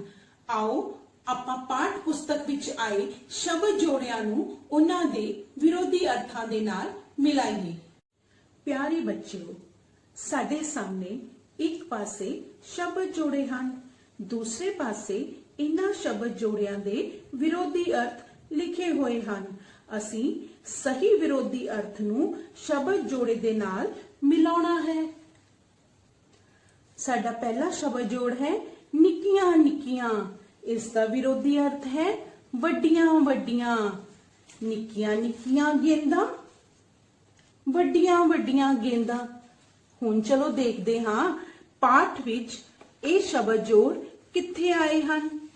ਮਾਮਿਆਂ ਤੇ ਮਾਸੀਆਂ ਨੇ ਵੀ ਨਿੱਕੀਆਂ ਨਿੱਕੀਆਂ ਚੀਜ਼ਾਂ ਲਿਆ ਕੇ ਝੋਲੇ ਵਿੱਚ ਪਾ ਦਿੱਤੀਆਂ। ਦੂਸਰਾ ਸ਼ਬਦ ਜੋੜ ਹੈ ਕਦੇ ਕਦੇ। ਇਸ ਦਾ ਵਿਰੋਧੀ ਅਰਥ ਹੈ ਹਮੇਸ਼ਾ ਹਮੇਸ਼ਾ। ਬੱਚਿਓ, ਮੀਂਹ ਤੋਂ ਬਾਅਦ ਜਦੋਂ ਧੁੱਪ ਨਿਕਲਦੀ ਹੈ ਤਾਂ ਕਦੇ ਕਦੇ ਅਸਮਾਨ ਵਿੱਚ ਸਤਰੰਗੀ ਪੀਂਗ ਬਣਦੀ ਹੈ। ਸੂਰਜ ਹਮੇਸ਼ਾ ਹੀ ਪੂਰਬ ਦਿਸ਼ਾ ਚੋਂ ਨਿਕਲਦਾ ਹੈ। ਆਓ ਦੇਖਦੇ ਹਾਂ ਪਾਠ ਵਿੱਚ ਇਹ ਸ਼ਬਦ ਜੋੜ ਕਿੱਥੇ ਆਏ ਹਨ। ਕਦੇ ਕਦੇ ਮੇਰੇ ਵੱਲ ਫੇਰਾ ਮਾਰਦੀ ਰਿਹਾ ਕਰੀ, ਦਰਿਆ ਨੇ ਹਲਦੀ ਨੂੰ ਕਿਹਾ। ਸਾਡਾ ਤੀਸਰਾ ਸ਼ਬਦ ਜੋੜ ਹੈ ਕਾਲੇ ਕਾਲੇ। ਇਸ ਦਾ ਵਿਰੋਧੀ ਅਰਥ ਹੈ ਹੌਲੀ ਹੌਲੀ। ਬੱਚਿਓ, ਅਸੀਂ ਖਰਗੋਸ਼ ਅਤੇ ਕਛੂਕੁੰਮੇ ਵਾਲੀ ਕਹਾਣੀ ਸੁਣੀ ਹੈ। ਉਸ ਵਿੱਚ ਖਰਗੋਸ਼ ਕਾਲੇ ਕਾਲੇ ਕਦਮਾਂ ਨਾਲ ਅੱਗੇ ਵਧਣ ਲੱਗਾ ਤੇ ਕਛੂਕੁੰਮਾ ਹੌਲੀ ਹੌਲੀ ਆਪਣੀ ਚਾਲੇ ਚੱਲਣ ਲੱਗਾ। ਹੁਣ ਦੇਖਦੇ ਹਾਂ ਪਾਠ ਵਿੱਚ ਸ਼ਬਦ ਜੋੜ ਕਿੱਥੇ ਆਏ ਹਨ। ਸੁੰਡ ਕਾਲੇ ਕਾਲੇ ਕਦਮ ਪੁੱਟਦੀ ਅੱਗੇ ਤੁਰ ਪਈ। ਸਾਡਾ ਚੌਥਾ ਸ਼ਬਦ ਜੋੜ ਹੈ ਪਰੇ ਪਰੇ। ਇਸ ਦਾ ਵਿਰੋਧੀ ਅਰਥ ਹੈ ਨੇੜੇ ਨੇੜੇ। ਬੱਚਿਓ, ਸੁੰਡ ਆਪਣੇ ਨਾਨਕੇ ਪਰਿਵਾਰ ਤੋਂ ਪਰੇ ਪਰੇ ਰਹਿੰਦੀ ਸੀ ਤੇ ਹਲਦੀ ਆਪਣੇ ਨਾਨਕੇ ਪਰਿਵਾਰ ਦੇ ਨੇੜੇ ਨੇੜੇ ਰਹਿੰਦੀ ਸੀ। ਆਓ ਦੇਖਦੇ ਹਾਂ ਪਾਠ ਵਿੱਚ ਇਹ ਸ਼ਬਦ ਜੋੜ ਕਿੱਥੇ ਆਇਆ ਹੈ। ਸੁੰਡ ਓਪਰੀ ਜਿਹੀ ਬਣ ਕੇ ਆਕੜ ਵਿਖਾਉਂਦੀ ਅਤੇ ਪਰੇ ਪਰੇ ਰਹਿੰਦੀ। ਸਾਡਾ ਪੰਜਵਾਂ ਸ਼ਬਦ ਜੋੜ ਹੈ ਅੰਦਰੋਂ ਅੰਦਰ। ਇਸ ਦਾ ਵਿਰੋਧੀ ਅਰਥ ਹੈ ਬਾਹਰੋਂ ਬਾਹਰ। ਬੱਚਿਓ, ਬੱਚਾ ਸੁਰੰਗ ਦੇ ਅੰਦਰੋਂ ਅੰਦਰ ਖੇਡ ਰਿਹਾ ਹੈ। ਬੱਚੇ ਸੁਰੰਗ ਦੇ ਬਾਹਰੋਂ ਬਾਹਰ ਖੜੇ ਹਨ। ਆਓ ਦੇਖਦੇ ਹਾਂ ਪਾਠ ਵਿੱਚ ਇਹ ਸ਼ਬਦ ਜੋੜ ਕਿੱਥੇ ਆਇਆ ਹੈ। ਸੁੰਡ ਦੇ ਵਾਪਸ ਜਾਣ ਤੇ ਅੰਦਰੋਂ ਅੰਦਰ ਸਭ ਖੁਸ਼ ਸਨ। ਚਲੋ ਬੱਚਿਓ, ਇੱਕ ਵਾਰ ਫਿਰ ਇਹਨਾਂ ਸ਼ਬਦ ਜੋੜਿਆਂ ਦੀ ਅਤੇ ਉਹਨਾਂ ਦੇ ਵਿਰੋਧੀ ਅਰਥਾਂ ਦੀ ਦੁਹਰਾਈ ਕਰਦੇ ਹਾਂ। ਸਭ ਤੋਂ ਪਹਿਲਾ ਹੈ ਨਿੱਕੀਆਂ ਨਿੱਕੀਆਂ, ਵਿਰੋਧੀ ਅਰਥ ਹੈ ਵੱਡੀਆਂ ਵੱਡੀਆਂ। ਕਦੇ ਕਦੇ, ਹਮੇਸ਼ਾ ਹਮੇਸ਼ਾ, ਕਾਲੇ ਕਾਲੇ, ਹੌਲੀ ਹੌਲੀ, ਪਰੇ ਪਰੇ, ਨੇੜੇ ਨੇੜੇ, ਅੰਦਰੋਂ ਅੰਦਰ, ਬਾਹਰੋਂ ਬਾਹਰ। ਹੁਣ ਸਮਾਂ ਹੈ ਘਰ ਦੇ ਕੰਮ ਦਾ। ਬੱਚਿਓ, ਕਰਵਾਏ ਗਏ ਸ਼ਬਦ ਜੋੜਿਆਂ ਦੇ ਸਾਹਮਣੇ ਉਹਨਾਂ ਦੇ ਵਿਰੋਧੀ ਅਰਥ ਸੁੰਦਰ ਲਿਖਾਈ ਵਿੱਚ ਆਪਣੀਆਂ ਕਾਪੀਆਂ ਦੇ ਵਿੱਚ ਲਿਖਣਾ। ਪੰਜਵੀਂ ਜਮਾਤ ਦੇ ਪਿਆਰੇ ਵਿਦਿਆਰਥੀਓ, ਸਤਿ ਸ਼੍ਰੀ ਅਕਾਲ। ਅੱਜ ਅਸੀਂ ਵਿਸ਼ਾ ਗਣਿਤ ਦੇ ਵਿੱਚ ਅਧਿਆਇ 3 ਦੇ ਉਪ ਵਿਸ਼ੇ ਲਘੁਤਮ ਸਮਾਪਕ ਦੇ ਬਾਰੇ ਪੜਾਂਗੇ। ਆਓ ਫਿਰ ਕਰੀਏ। ਬੱਚਿਓ, ਇਹ ਪਿੰਕੀ ਹੈ ਤੇ ਉਸ ਦਾ ਭਰਾ ਰੋਹਿਤ। ਦੋਹਾਂ ਨੂੰ ਛਾਲਾ ਲਾਉਣ ਦਾ ਬੜਾ ਸ਼ੌਂਕ ਹੈ। ਅੱਜ ਪਿੰਕੀ ਨੇ 3-3 ਦੀ ਛਾਲ ਲਗਾਣੀ ਹੈ ਤੇ ਰੋਹਿਤ ਨੇ 4-4 ਦੀ। ਚਲੋ ਫਿਰ ਦੇਖਦੇ ਹਾਂ ਕਿਹੜੇ ਨੰਬਰਾਂ ਤੇ ਜਾ ਕੇ ਦੋਨੋਂ ਇਕੱਠੇ ਹੁੰਦੇ ਹਨ। ਪਿੰਕੀ ਨੇ ਪਹਿਲੀ ਛਾਲ ਲਗਾਈ ਤੇ ਪਹੁੰਚ ਗਈ 3 ਤੇ। ਰੋਹਿਤ ਨੇ ਪਹਿਲੀ ਛਾਲ ਲਗਾਈ ਤੇ ਪਹੁੰਚ ਗਿਆ 4 ਤੇ। ਪਿੰਕੀ ਨੇ ਅਗਲੀ ਛਾਲ ਲਗਾਈ ਤੇ ਪਹੁੰਚ ਗਈ 6 ਤੇ। ਰੋਹਿਤ ਨੇ ਅਗਲੀ ਛਾਲ ਲਗਾਈ ਤੇ ਪਹੁੰਚ ਗਿਆ 8 ਤੇ। ਪਿੰਕੀ ਨੇ ਅਗਲੀ ਛਾਲ ਲਗਾਈ ਤੇ ਪਹੁੰਚ ਗਈ 9 ਤੇ। ਰੋਹਿਤ ਨੇ ਅਗਲੀ ਛਾਲ ਲਗਾਈ ਤੇ ਪਹੁੰਚ ਗਿਆ 12 ਤੇ। ਪਿੰਕੀ ਨੇ ਅਗਲੀ ਛਾਲ ਲਗਾਈ ਤੇ ਪਹੁੰਚ ਗਈ 12 ਤੇ। ਹੁਣ 12 ਤੇ ਜਾ ਕੇ ਪਿੰਕੀ ਤੇ ਰੋਹਿਤ ਇਕੱਠੇ ਹੋ ਗਏ। ਬੱਚਿਓ, ਇਸੇ ਤਰ੍ਹਾਂ ਪਿੰਕੀ 3-3 ਦੀ ਛਾਲ ਲਾਉਂਦੇ ਹੋਏ 15, 18, 21 ਅਤੇ 24 ਤੇ ਪਹੁੰਚੇਗੀ ਤੇ ਰੋਹਿਤ 4-4 ਦੀ ਛਾਲ ਲਾਉਂਦੇ ਹੋਏ 16, 20, 24 ਤੇ ਪਹੁੰਚੇਗਾ ਤੇ ਦੋਨੋਂ 24 ਤੇ ਜਾ ਕੇ ਇੱਕ ਵਾਰ ਫਿਰ ਇਕੱਠੇ ਹੋ ਜਾਣਗੇ। ਬੱਚਿਓ, ਇੱਕ ਵਾਰ ਫਿਰ ਅਸੀਂ ਦੇਖਦੇ ਹਾਂ ਦੋਨਾਂ ਨੇ ਕਿਹੜੇ-ਕਿਹੜੇ ਨੰਬਰਾਂ ਤੇ ਛਾਲ ਲਗਾਈ। ਬੱਚਿਓ, ਪਿੰਕੀ ਨੇ 3, 6, 9, 12, 15, 18, 21, 24 ਤੇ ਛਾਲ ਲਗਾਈ ਤੇ ਇਹ ਨੰਬਰ ਕਿਹੜੇ ਹਨ? 3 ਦੇ ਗੁਣਜ।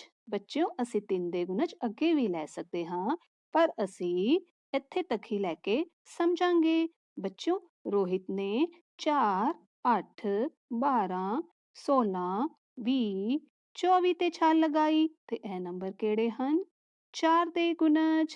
ਬੱਚਿਓ, ਇਹਨਾਂ ਵਿੱਚੋਂ ਸਾਂਝੇ ਗੁਣਜ ਕਿਹੜੇ ਹਨ ਜਿੱਥੇ ਦੋਨੋਂ ਜਾ ਕੇ ਇਕੱਠੇ ਹੋਏ? 12, 24। ਬੱਚਿਓ, 12 ਅਤੇ 24 3 ਅਤੇ 4 ਦੇ ਸਾਂਝੇ ਗੁਣਜ ਹਨ। ਸਾਂਝੇ ਗੁਣਜ ਵਿੱਚੋਂ ਸਭ ਤੋਂ ਛੋਟਾ ਸਾਂਝਾ ਗੁਣਜ ਕਿਹੜਾ ਹੈ ਜਿੱਥੇ ਪਿੰਕੀ ਅਤੇ ਰੋਹਿਤ ਇਕੱਠੇ ਹੋਏ? 12। ਛੋਟੇ ਸਾਂਝੇ ਗੁਣਜ ਨੂੰ ਲਘੁਤਮ ਸਮਾਪਕ ਵਰਤਯ ਜਾਂ ਲਸਵ ਕਹਿੰਦੇ ਹਨ। ਇੱਥੇ 12, 3 ਅਤੇ 4 ਦਾ ਲਘੁਤਮ ਸਮਾਪਕ ਵਰਤਯ ਜਾਂ ਲਸਵ ਹੈ। ਬੱਚਿਓ, ਇਸ ਤੋਂ ਅੱਗੇ ਅਸੀਂ ਇੱਕ ਹੋਰ ਉਦਾਹਰਨ ਲੈ ਕੇ ਲਸਵ ਨੂੰ ਸਮਝਦੇ ਹਾਂ। ਅੱਜ ਇੱਕ ਵਾਰ ਫਿਰ ਅਸੀਂ ਰਮਨ ਦੀ ਕਲਾਸ ਵੱਲ ਚਲਦੇ ਹਾਂ। ਰਮਨ ਦੀ ਮੈਡਮ ਜੀ ਨੇ ਰਮਨ ਦੀ ਕਲਾਸ ਦੇ ਵਿੱਚ ਸੇਬ ਵੰਡੇ ਸੀ। ਬੱਚਿਓ, ਤੁਹਾਨੂੰ ਯਾਦ ਹੈ ਕਿਹੜੇ-ਕਿਹੜੇ ਰੋਲ ਨੰਬਰ ਨੂੰ ਸੇਬ ਵੰਡੇ ਸੀ? ਰਮਨ ਦੀ ਮੈਡਮ ਜੀ ਨੇ ਪਹਿਲਾ ਸੇਬ ਰੋਲ ਨੰਬਰ 2 ਨੂੰ ਦਿੱਤਾ। ਹਾਂਜੀ ਰਮਨ ਬੇਟਾ, ਤੁਸੀਂ ਅਗਲੇ ਰੋਲ ਨੰਬਰ ਬੋਲੋ ਜਿਨ੍ਹਾਂ ਨੂੰ ਸੇਬ ਵੰਡੇ ਸੀ। ਰੋਲ ਨੰਬਰ 4, 6, 8, 10, 12, 14, 16, 18, 20, 22, 24, 26, 28 ਅਤੇ 30। ਵੈਰੀ ਗੁੱਡ ਰਮਨ ਬੇਟਾ। ਦੇਖਦੇ ਹਾਂ ਰਮਨ ਦੀ ਮੈਡਮ ਜੀ ਨੇ ਕਿਹੜੇ-ਕਿਹੜੇ ਰੋਲ ਨੰਬਰ ਨੂੰ ਕੇਲੇ ਵੰਡੇ ਸੀ। ਪਹਿਲਾ ਕੇਲਾ ਰੋਲ ਨੰਬਰ 3 ਨੂੰ ਦਿੱਤਾ ਸੀ। ਹਾਂਜੀ ਰਮਨ ਬੇਟਾ, ਤੁਸੀਂ ਸਾਰੇ ਰੋਲ ਨੰਬਰ ਬੋਲੋ ਜਿਨ੍ਹਾਂ ਨੂੰ ਕੇਲੇ ਵੰਡੇ ਸੀ। ਰੋਲ ਨੰਬਰ 3, 6, 9, 12, 15, 18, 21, 24, 27 ਅਤੇ 30। ਵੈਰੀ ਗੁੱਡ ਰਮਨ ਬੇਟਾ। ਹੁਣ ਅਸੀਂ ਦੇਖਦੇ ਹਾਂ ਕਿਹੜੇ-ਕਿਹੜੇ ਰੋਲ ਨੰਬਰ ਨੂੰ ਸੇਬ ਅਤੇ ਕੇਲੇ ਦੋਨੋਂ ਮਿਲੇ। ਨੰਬਰ 6, 12, 18, 24 ਅਤੇ 30 ਨੂੰ ਦੋਨੋਂ ਮਿਲੇ। ਕੀ ਦੇਖਿਆ? ਰੋਲ ਨੰਬਰ 6, 12, 18, 24 ਅਤੇ 30 ਨੂੰ ਸੇਬ ਅਤੇ ਕੇਲੇ ਦੋਨੋਂ ਮਿਲੇ ਤੇ 6 12 18 24 ਤੇ 30 2 ਅਤੇ 3 ਦੇ ਸਾਂਝੇ ਗੁਣਜ ਹਨ, ਪਰ 6 ਇਸ ਵਿੱਚੋਂ ਸਭ ਤੋਂ ਛੋਟਾ ਸਾਂਝਾ ਗੁਣਜ ਹੈ, ਇਸ ਲਈ 6 2 ਅਤੇ 3 ਦਾ ਲਸਵਾ ਹੈ। ਹੁਣ ਅਸੀਂ ਅਭਿਆਸ 3.3 ਤੋਂ ਪ੍ਰਸ਼ਨ ਨੰਬਰ 1 ਦਾ ਇਹ ਪਾਠ ਹੱਲ ਕਰਾਂਗੇ। ਬੱਚਿਓ ਪਹਿਲਾਂ ਅਸੀਂ 5 ਦੇ ਗੁਣਜ ਲਿਖਾਂਗੇ। 5 10 15 20 25 30। ਬੱਚਿਓ ਗੁਣਜ ਅਨੰਤ ਹੋ ਸਕਦੇ ਹਨ। ਹੁਣ ਅਸੀਂ 10 ਦੇ ਗੁਣਜ ਲਿਖਾਂਗੇ। 10 20 30 40 50। ਬੱਚਿਓ ਹੁਣ ਇਹਨਾਂ ਵਿੱਚੋਂ ਸਾਂਝੇ ਗੁਣਜ ਕਿਹੜੇ ਹਨ? 10 20 30। ਇਹਨਾਂ ਵਿੱਚੋਂ ਸਭ ਤੋਂ ਛੋਟਾ ਸਾਂਝਾ ਗੁਣਜ ਕਿਹੜਾ ਹੈ? 10। ਇਸ ਲਈ 10 5 ਅਤੇ 10 ਦਾ ਲਸਵਾ ਹੈ। ਬੱਚਿਓ ਇੱਥੇ 10 5 ਦਾ ਗੁਣਜ ਵੀ ਹੈ ਤੇ 5 ਅਤੇ 10 ਵਿੱਚੋਂ 10 ਵੱਡੀ ਸੰਖਿਆ ਹੈ। ਇੱਥੇ ਯਾਦ ਰੱਖਣ ਯੋਗ ਗੱਲ ਇਹ ਹੈ ਕਿ ਜੇਕਰ ਦੋ ਦਿੱਤੀਆਂ ਗਈਆਂ ਸੰਖਿਆਵਾਂ ਵਿੱਚੋਂ ਇੱਕ ਸੰਖਿਆ ਦੂਸਰੀ ਸੰਖਿਆ ਦਾ ਗੁਣਜ ਹੋਵੇ ਤਾਂ ਵੱਡੀ ਸੰਖਿਆ ਦੋਨੋਂ ਸੰਖਿਆਵਾਂ ਦਾ ਲਸਵਾ ਹੋਵੇਗੀ। ਇਸ ਲਈ ਇੱਥੇ 10 5 ਅਤੇ 10 ਦਾ ਲਸਵਾ ਹੈ। ਬੱਚਿਓ ਤੁਸੀਂ ਸਾਰੇ ਹੀ ਪੰਜਾਬ ਅਚੀਵਮੈਂਟ ਸਰਵੇਖਣ ਦੀ ਤਿਆਰੀ ਕਰ ਰਹੇ ਹੋ, ਤਾਂ ਇਸ ਤਹਿਤ ਤੁਸੀਂ ਮੈਨੂੰ ਦੱਸੋ, ਪਿੰਕੀ 3-3 ਦੀ ਛਾਲ ਲਾਉਂਦੀ ਹੋਈ ਅਤੇ ਰੋਹਿਤ 4-4 ਦੀ ਛਾਲ ਲਾਉਂਦਾ ਹੋਇਆ ਇਹਨਾਂ ਵਿੱਚੋਂ ਸਭ ਤੋਂ ਪਹਿਲਾਂ ਕਿਹੜੀ ਸੰਖਿਆ ਤੇ ਇਕੱਠੇ ਹੋਏ? ਹਾਂਜੀ ਸ਼ਾਬਾਸ਼, ਦੱਸੋ। ਹਾਂਜੀ 12 ਤੇ। ਬੱਚਿਓ ਹੁਣ ਵਾਰੀ ਹੈ ਤੁਹਾਡੇ ਅੱਜ ਦੇ ਘਰ ਦੇ ਕੰਮ ਦੀ। ਤੁਸੀਂ ਅਭਿਆਸ 3.3 ਦਾ ਪ੍ਰਸ਼ਨ ਨੰਬਰ 1 ਆਪਣੀ ਕਾਪੀਆਂ ਵਿੱਚ ਹੱਲ ਕਰਨੇ ਹਨ। ਧੰਨਵਾਦ।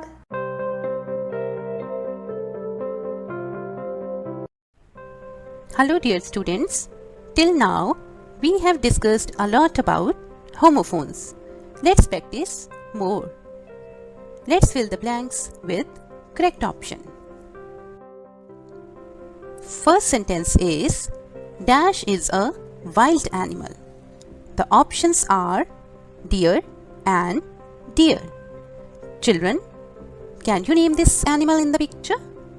It is a deer. D-E-E-R, deer. Now look at this picture. Daughters are very dear to mothers.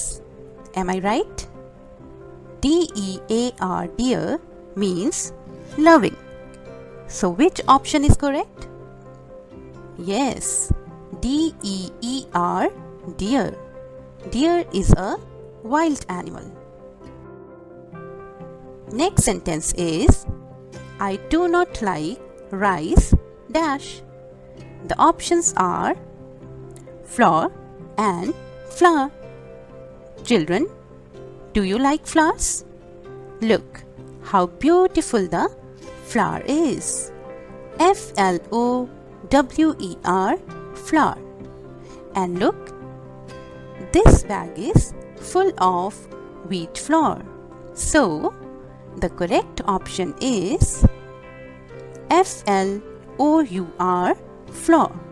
I do not like rice flour. Moving forwards, next sentence is my friend has dash the match. The given options are 1 and 1. O-N-E-1 is a number. The boy in this picture has one ball. And look, here the boy is so happy because he has won the trophy and medal. W-O-N-1 means to get or achieve something. So which is the correct option? Yes, W-O-N-1. My friend has won the match.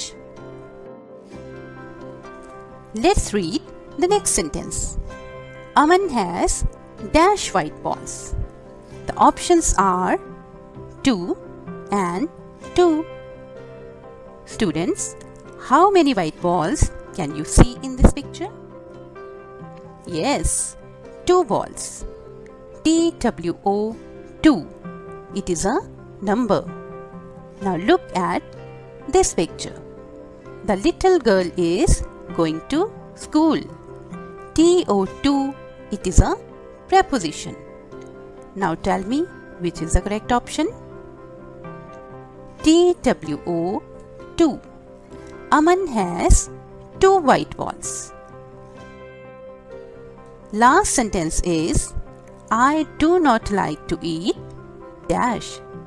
The options are meat and meet. MEET, meet, means to see or talk to someone. Friends like to meet each other. MEAT, meat, is a food item. Children, the correct option is MEAT, meat. I do not like to eat meat. That's all for today. Here is some homework for you. Try to fill in the blanks by choosing suitable options. Keep learning. Thank you. ਪੰਜਵੀਂ ਜਮਾਤ ਦੇ ਪਿਆਰੇ ਬੱਚਿਓ, ਉਮੀਦ ਹੈ ਤੁਸੀਂ ਆਪਣੇ ਅਧਿਆਪਕਾਂ ਦੀ ਮਦਦ ਨਾਲ ਪੈਸ ਭਾਵ ਪੰਜਾਬ ਅਚੀਵਮੈਂਟ ਸਰਵੇ ਦੀ ਖੂਬ ਤਿਆਰੀ ਕਰ ਰਹੇ ਹੋਵੋਗੇ। ਆਓ ਅੱਜ ਸਿੱਖਣ ਪਰਿਣਾਮਾਂ ਆਧਾਰਿਤ ਇਸ ਅਭਿਆਸ ਪੁਸਤਿਕਾ ਵਿੱਚੋਂ ਪਾਠ 10 ਖਾਦ ਪਦਾਰਥਾਂ ਦੀ ਸਾਂਭ ਸੰਭਾਲ ਦੇ ਕੁਝ ਬਹੁਵਿਕਲਪੀ ਪ੍ਰਸ਼ਨਾਂ ਦੇ ਉੱਤਰ ਜਾਣਦੇ ਹਾਂ। ਪ੍ਰਸ਼ਨ 1 ਹੈ, ਤੁਸੀਂ ਖਰਾਬ ਭੋਜਨ ਦੀ ਪਛਾਣ ਕਿਵੇਂ ਕਰੋਗੇ? ਦੇਖ ਕੇ, ਸੁੰਘ ਕੇ, ਛੂ ਕੇ, ਉਪਰੋਕਤ ਸਾਰੇ। ਹਾਂਜੀ, ਸਹੀ ਉੱਤਰ ਹੈ ਉਪਰੋਕਤ ਸਾਰੇ।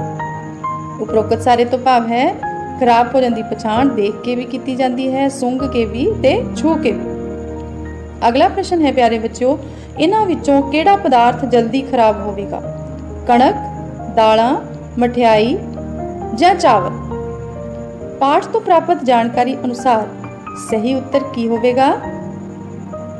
ਬਿਲਕੁਲ ਸਹੀ, ਭਾਗ, ਈੜੀ, ਮਠਿਆਈ। ਬੱਚਿਓ, ਕਣਕ, ਦਾਲਾਂ, ਚਾਵਲ ਸੁੱਕੇ ਪਦਾਰਥ ਹਨ ਤੇ ਮਠਿਆਈ ਨਮੀ ਵਾਲਾ ਪਦਾਰਥ ਹੈ, ਇਸ ਲਈ ਇਹ ਜਲਦੀ ਖਰਾਬ ਹੋ ਜਾਵੇਗੀ। ਅਗਲਾ ਪ੍ਰਸ਼ਨ ਹੈ ਪਿਆਰੇ ਬੱਚਿਓ, ਜੇ ਤੁਸੀਂ ਸਵੇਰੇ ਖਰੀਦੇ ਗਏ ਦੁੱਧ ਨੂੰ ਰਾਤ ਨੂੰ ਸੌਣ ਵੇਲੇ ਪੀਣਾ ਚਾਹੁੰਦੇ ਹੋ ਤਾਂ ਦੁੱਧ ਨੂੰ ਖਰਾਬ ਹੋਣ ਤੋਂ ਕਿਵੇਂ ਬਚਾ ਸਕਦੇ ਹੋ? ਬੱਚਿਓ, ਇਹ ਜਾਣਕਾਰੀ ਤਾਂ ਤੁਹਾਨੂੰ ਸਭ ਨੂੰ ਹੋਵੇਗੀ ਕਿ ਦੁੱਧ ਜਲਦੀ ਖਰਾਬ ਹੋ ਜਾਂਦਾ ਹੈ।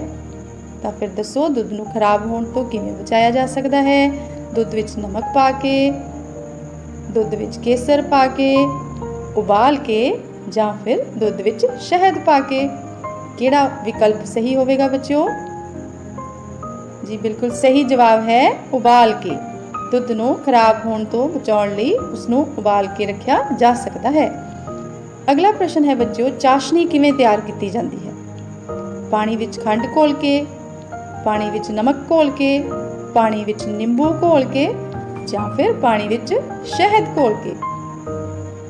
ਸਹੀ ਉੱਤਰ ਹੈ ਭਾਗ ਊੜਾ, ਪਾਣੀ ਵਿੱਚ ਖੰਡ ਘੋਲ ਕੇ। ਤੇ ਹੁਣ ਅਗਲਾ ਪ੍ਰਸ਼ਨ, ਰਮਨ ਬਾਜ਼ਾਰ ਵਿੱਚ ਡੱਬਾ ਬੰਦ ਅਚਾਰ ਖਰੀਦਣ ਗਈ। ਅਚਾਰ ਦੇ ਡੱਬੇ ਉੱਤੇ ਮਿਆਦ ਖਤਮ ਹੋਣ ਦੀ ਮਿਤੀ 31/8/2020 ਲਿਖੀ ਹੋਈ ਹੈ। ਕੀ ਅੱਜ ਮਿਤੀ 5/9/2020 ਨੂੰ ਰਮਨ ਨੂੰ ਇਹ ਅਚਾਰ ਦਾ ਡੱਬਾ ਖਰੀਦ ਲੈਣਾ ਚਾਹੀਦਾ ਹੈ? ਸਾਡਾ ਪਹਿਲਾ ਵਿਕਲਪ ਹੈ ਖਰੀਦ ਲੈਣਾ ਚਾਹੀਦਾ ਹੈ। ਦੂਜਾ ਵਿਕਲਪ ਹੈ ਖਰੀਦਣ ਤੋਂ ਪਹਿਲਾਂ ਸਵਾਦ ਦੇਖ ਲੈਣਾ ਚਾਹੀਦਾ ਹੈ। ਤੀਸਰਾ ਵਿਕਲਪ ਹੈ ਨਹੀਂ ਖਰੀਦਣਾ ਚਾਹੀਦਾ। ਚੌਥਾ ਵਿਕਲਪ ਹੈ ਖਰੀਦਣ ਤੋਂ ਪਹਿਲਾਂ ਸੁੰਘ ਕੇ ਦੇਖਣਾ ਚਾਹੀਦਾ ਹੈ। ਤੇ ਬੱਚਿਓ, ਕੀ ਹੋਵੇਗਾ ਇਸ ਦਾ ਸਹੀ ਉੱਤਰ? ਹਾਂਜੀ, ਸਹੀ ਉੱਤਰ ਹੈ ਨਹੀਂ ਖਰੀਦਣਾ ਚਾਹੀਦਾ, ਕਿਉਂਕਿ ਇਸ ਦੀ ਮਿਆਦ 31 ਅਗਸਤ 2020 ਨੂੰ ਖਤਮ ਹੋ ਚੁੱਕੀ ਹੈ ਤੇ ਅੱਜ 5 ਸਤੰਬਰ 2020 ਹੈ। ਤੇ ਬੱਚਿਓ, ਬਾਜ਼ਾਰ ਤੋਂ ਕੋਈ ਵੀ ਡੱਬਾ ਬੰਦ ਚੀਜ਼ ਖਰੀਦਣ ਸਮੇਂ ਸਾਨੂੰ ਉਸ ਦੀ ਮਿਆਦ ਦੀ ਮਿਤੀ ਦਾ ਧਿਆਨ ਜ਼ਰੂਰ ਰੱਖਣਾ ਚਾਹੀਦਾ ਹੈ। ਉਮੀਦ ਹੈ ਇਹਨਾਂ ਬਹੁਵਿਕਲਪੀ ਪ੍ਰਸ਼ਨਾਂ ਦੇ ਉੱਤਰ ਕਰਨ ਨਾਲ ਪਾਠ ਵਿਚਲੇ ਸੰਕਲਪਾਂ ਨੂੰ ਹੋਰ ਵਧੀਆ ਤਰੀਕੇ ਨਾਲ ਤੁਸੀਂ ਸਮਝਿਆ ਹੋਵੇਗਾ। ਤੇ ਹੁਣ ਤੁਹਾਡਾ ਘਰ ਦਾ ਕੰਮ, ਘਰ ਦੇ ਕੰਮ ਵਿੱਚ ਪਿਆਰੇ ਬੱਚਿਓ ਤੁਸੀਂ ਇਹਨਾਂ ਬਹੁਵਿਕਲਪੀ ਪ੍ਰਸ਼ਨਾਂ ਨੂੰ ਕਾਪੀ ਤੇ ਲਿਖ ਕੇ ਇਹਨਾਂ ਦਾ ਅਭਿਆਸ ਕਰਨਾ ਹੈ। ਬਹੁਤ ਹੀ ਸਤਿਕਾਰਯੋਗ ਅਧਿਆਪਕ ਸਾਹਿਬਾਨ ਅਤੇ ਪਿਆਰੇ ਵਿਦਿਆਰਥੀਓ, ਸਾਰਿਆਂ ਨੂੰ ਪਿਆਰ ਭਰੀ ਸਤਿ ਸ੍ਰੀ ਅਕਾਲ। ਹਾਂ ਬੇਟਾ, ਪੰਜਾਬੀ ਦੀ ਲਿਖਾਈ ਬਾਰੇ ਆਪਾਂ ਗੱਲ ਕਰਦੇ ਪਏ ਹਾਂ ਔਰ ਅੱਜ ਆਪਾਂ 7ਵੇਂ ਸੈੱਟ ਦੇ ਆਖਰੀ ਅੱਖਰ ਐੜਾ ਦੇ ਉੱਤੇ ਪਹੁੰਚ ਗਏ ਹਾਂ। ਸਾਰੇ ਬੱਚੇ ਧਿਆਨ ਨਾਲ ਦੇਖੋ, ਐੜਾ ਅੱਖਰ ਦੀ ਬਣਤਰ ਹੈ ਜਿਹੜੀ ਉਹ ਅਸੀਂ ਕਿਸ ਤਰ੍ਹਾਂ ਬਣਾਉਣੀ ਹੈ।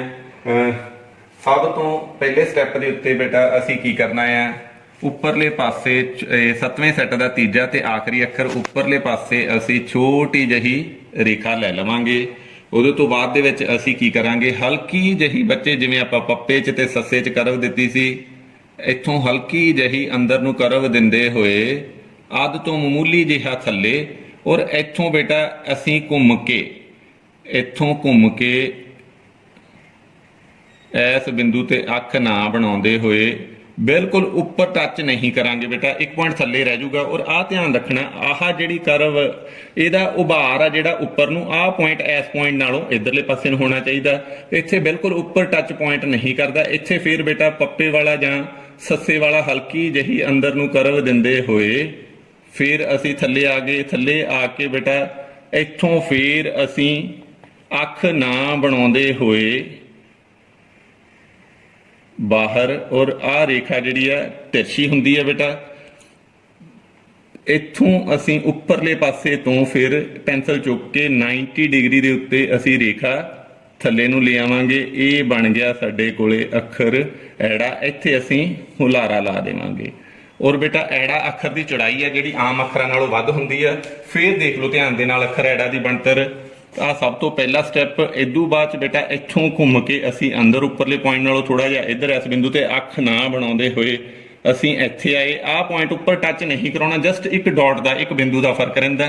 ਇੱਥੋਂ ਫੇਰ ਹਲਕਾ ਜਿਹਾ ਥੱਲੇ ਨੂੰ, ਆਹ ਪੁਆਇੰਟ ਫੇਰ ਇਹਦੇ ਨਾਲੋਂ ਹਲਕਾ ਜਿਹਾ ਅੰਦਰ ਨੂੰ, ਔਰ ਇੱਥੋਂ ਆਹ ਰੇਖਾ ਤਿਰਛੀ ਬੇਟਾ, ਆਹ ਰੇਖਾ ਧਿਆਨ ਰੱਖਣਾ ਤਿਰਛੀ ਹੀ ਰੱਖਣੀ ਆ। ਔਰ ਇਹਦੇ ਤੋਂ ਬਾਅਦ ਚ ਪੈਨਸਲ ਚੁੱਕ ਕੇ ਉੱਪਰਲੇ ਪਾਸੇ ਤੋਂ 90 ਡਿਗਰੀ ਤੇ ਅਸੀਂ ਥੱਲੇ ਆ ਜਾਵਾਂਗੇ ਔਰ ਆਹ ਹੁਲਾਰਾ ਲਾ ਦੇਵਾਂਗੇ। ਇਹ ਬਣ ਗਈ ਅੱਖਰ ਐੜਾ ਦੀ ਬਣਤਰ। ਤੁਹਾਡੇ ਕੋਲੇ ਕਾਪੀਆਂ ਜਾਂ ਵਰਕਸ਼ੀਟਾਂ ਪਈਆਂ ਹੋਈਆਂ ਬੱਚੇ, ਉਹਦੇ ਉੱਤੇ ਹੁਣ ਤੁਸੀਂ ਐੜਾ ਅੱਖਰ ਦਾ ਅਭਿਆਸ ਆ ਜਿਹੜਾ ਪੈਨਸਲ ਜਾਂ ਜੈਲ ਪੈਨ ਦੇ ਨਾਲ ਕਰੋ। ਤੁਹਾਡਾ ਬਹੁਤ ਬਹੁਤ ਧੰਨਵਾਦ।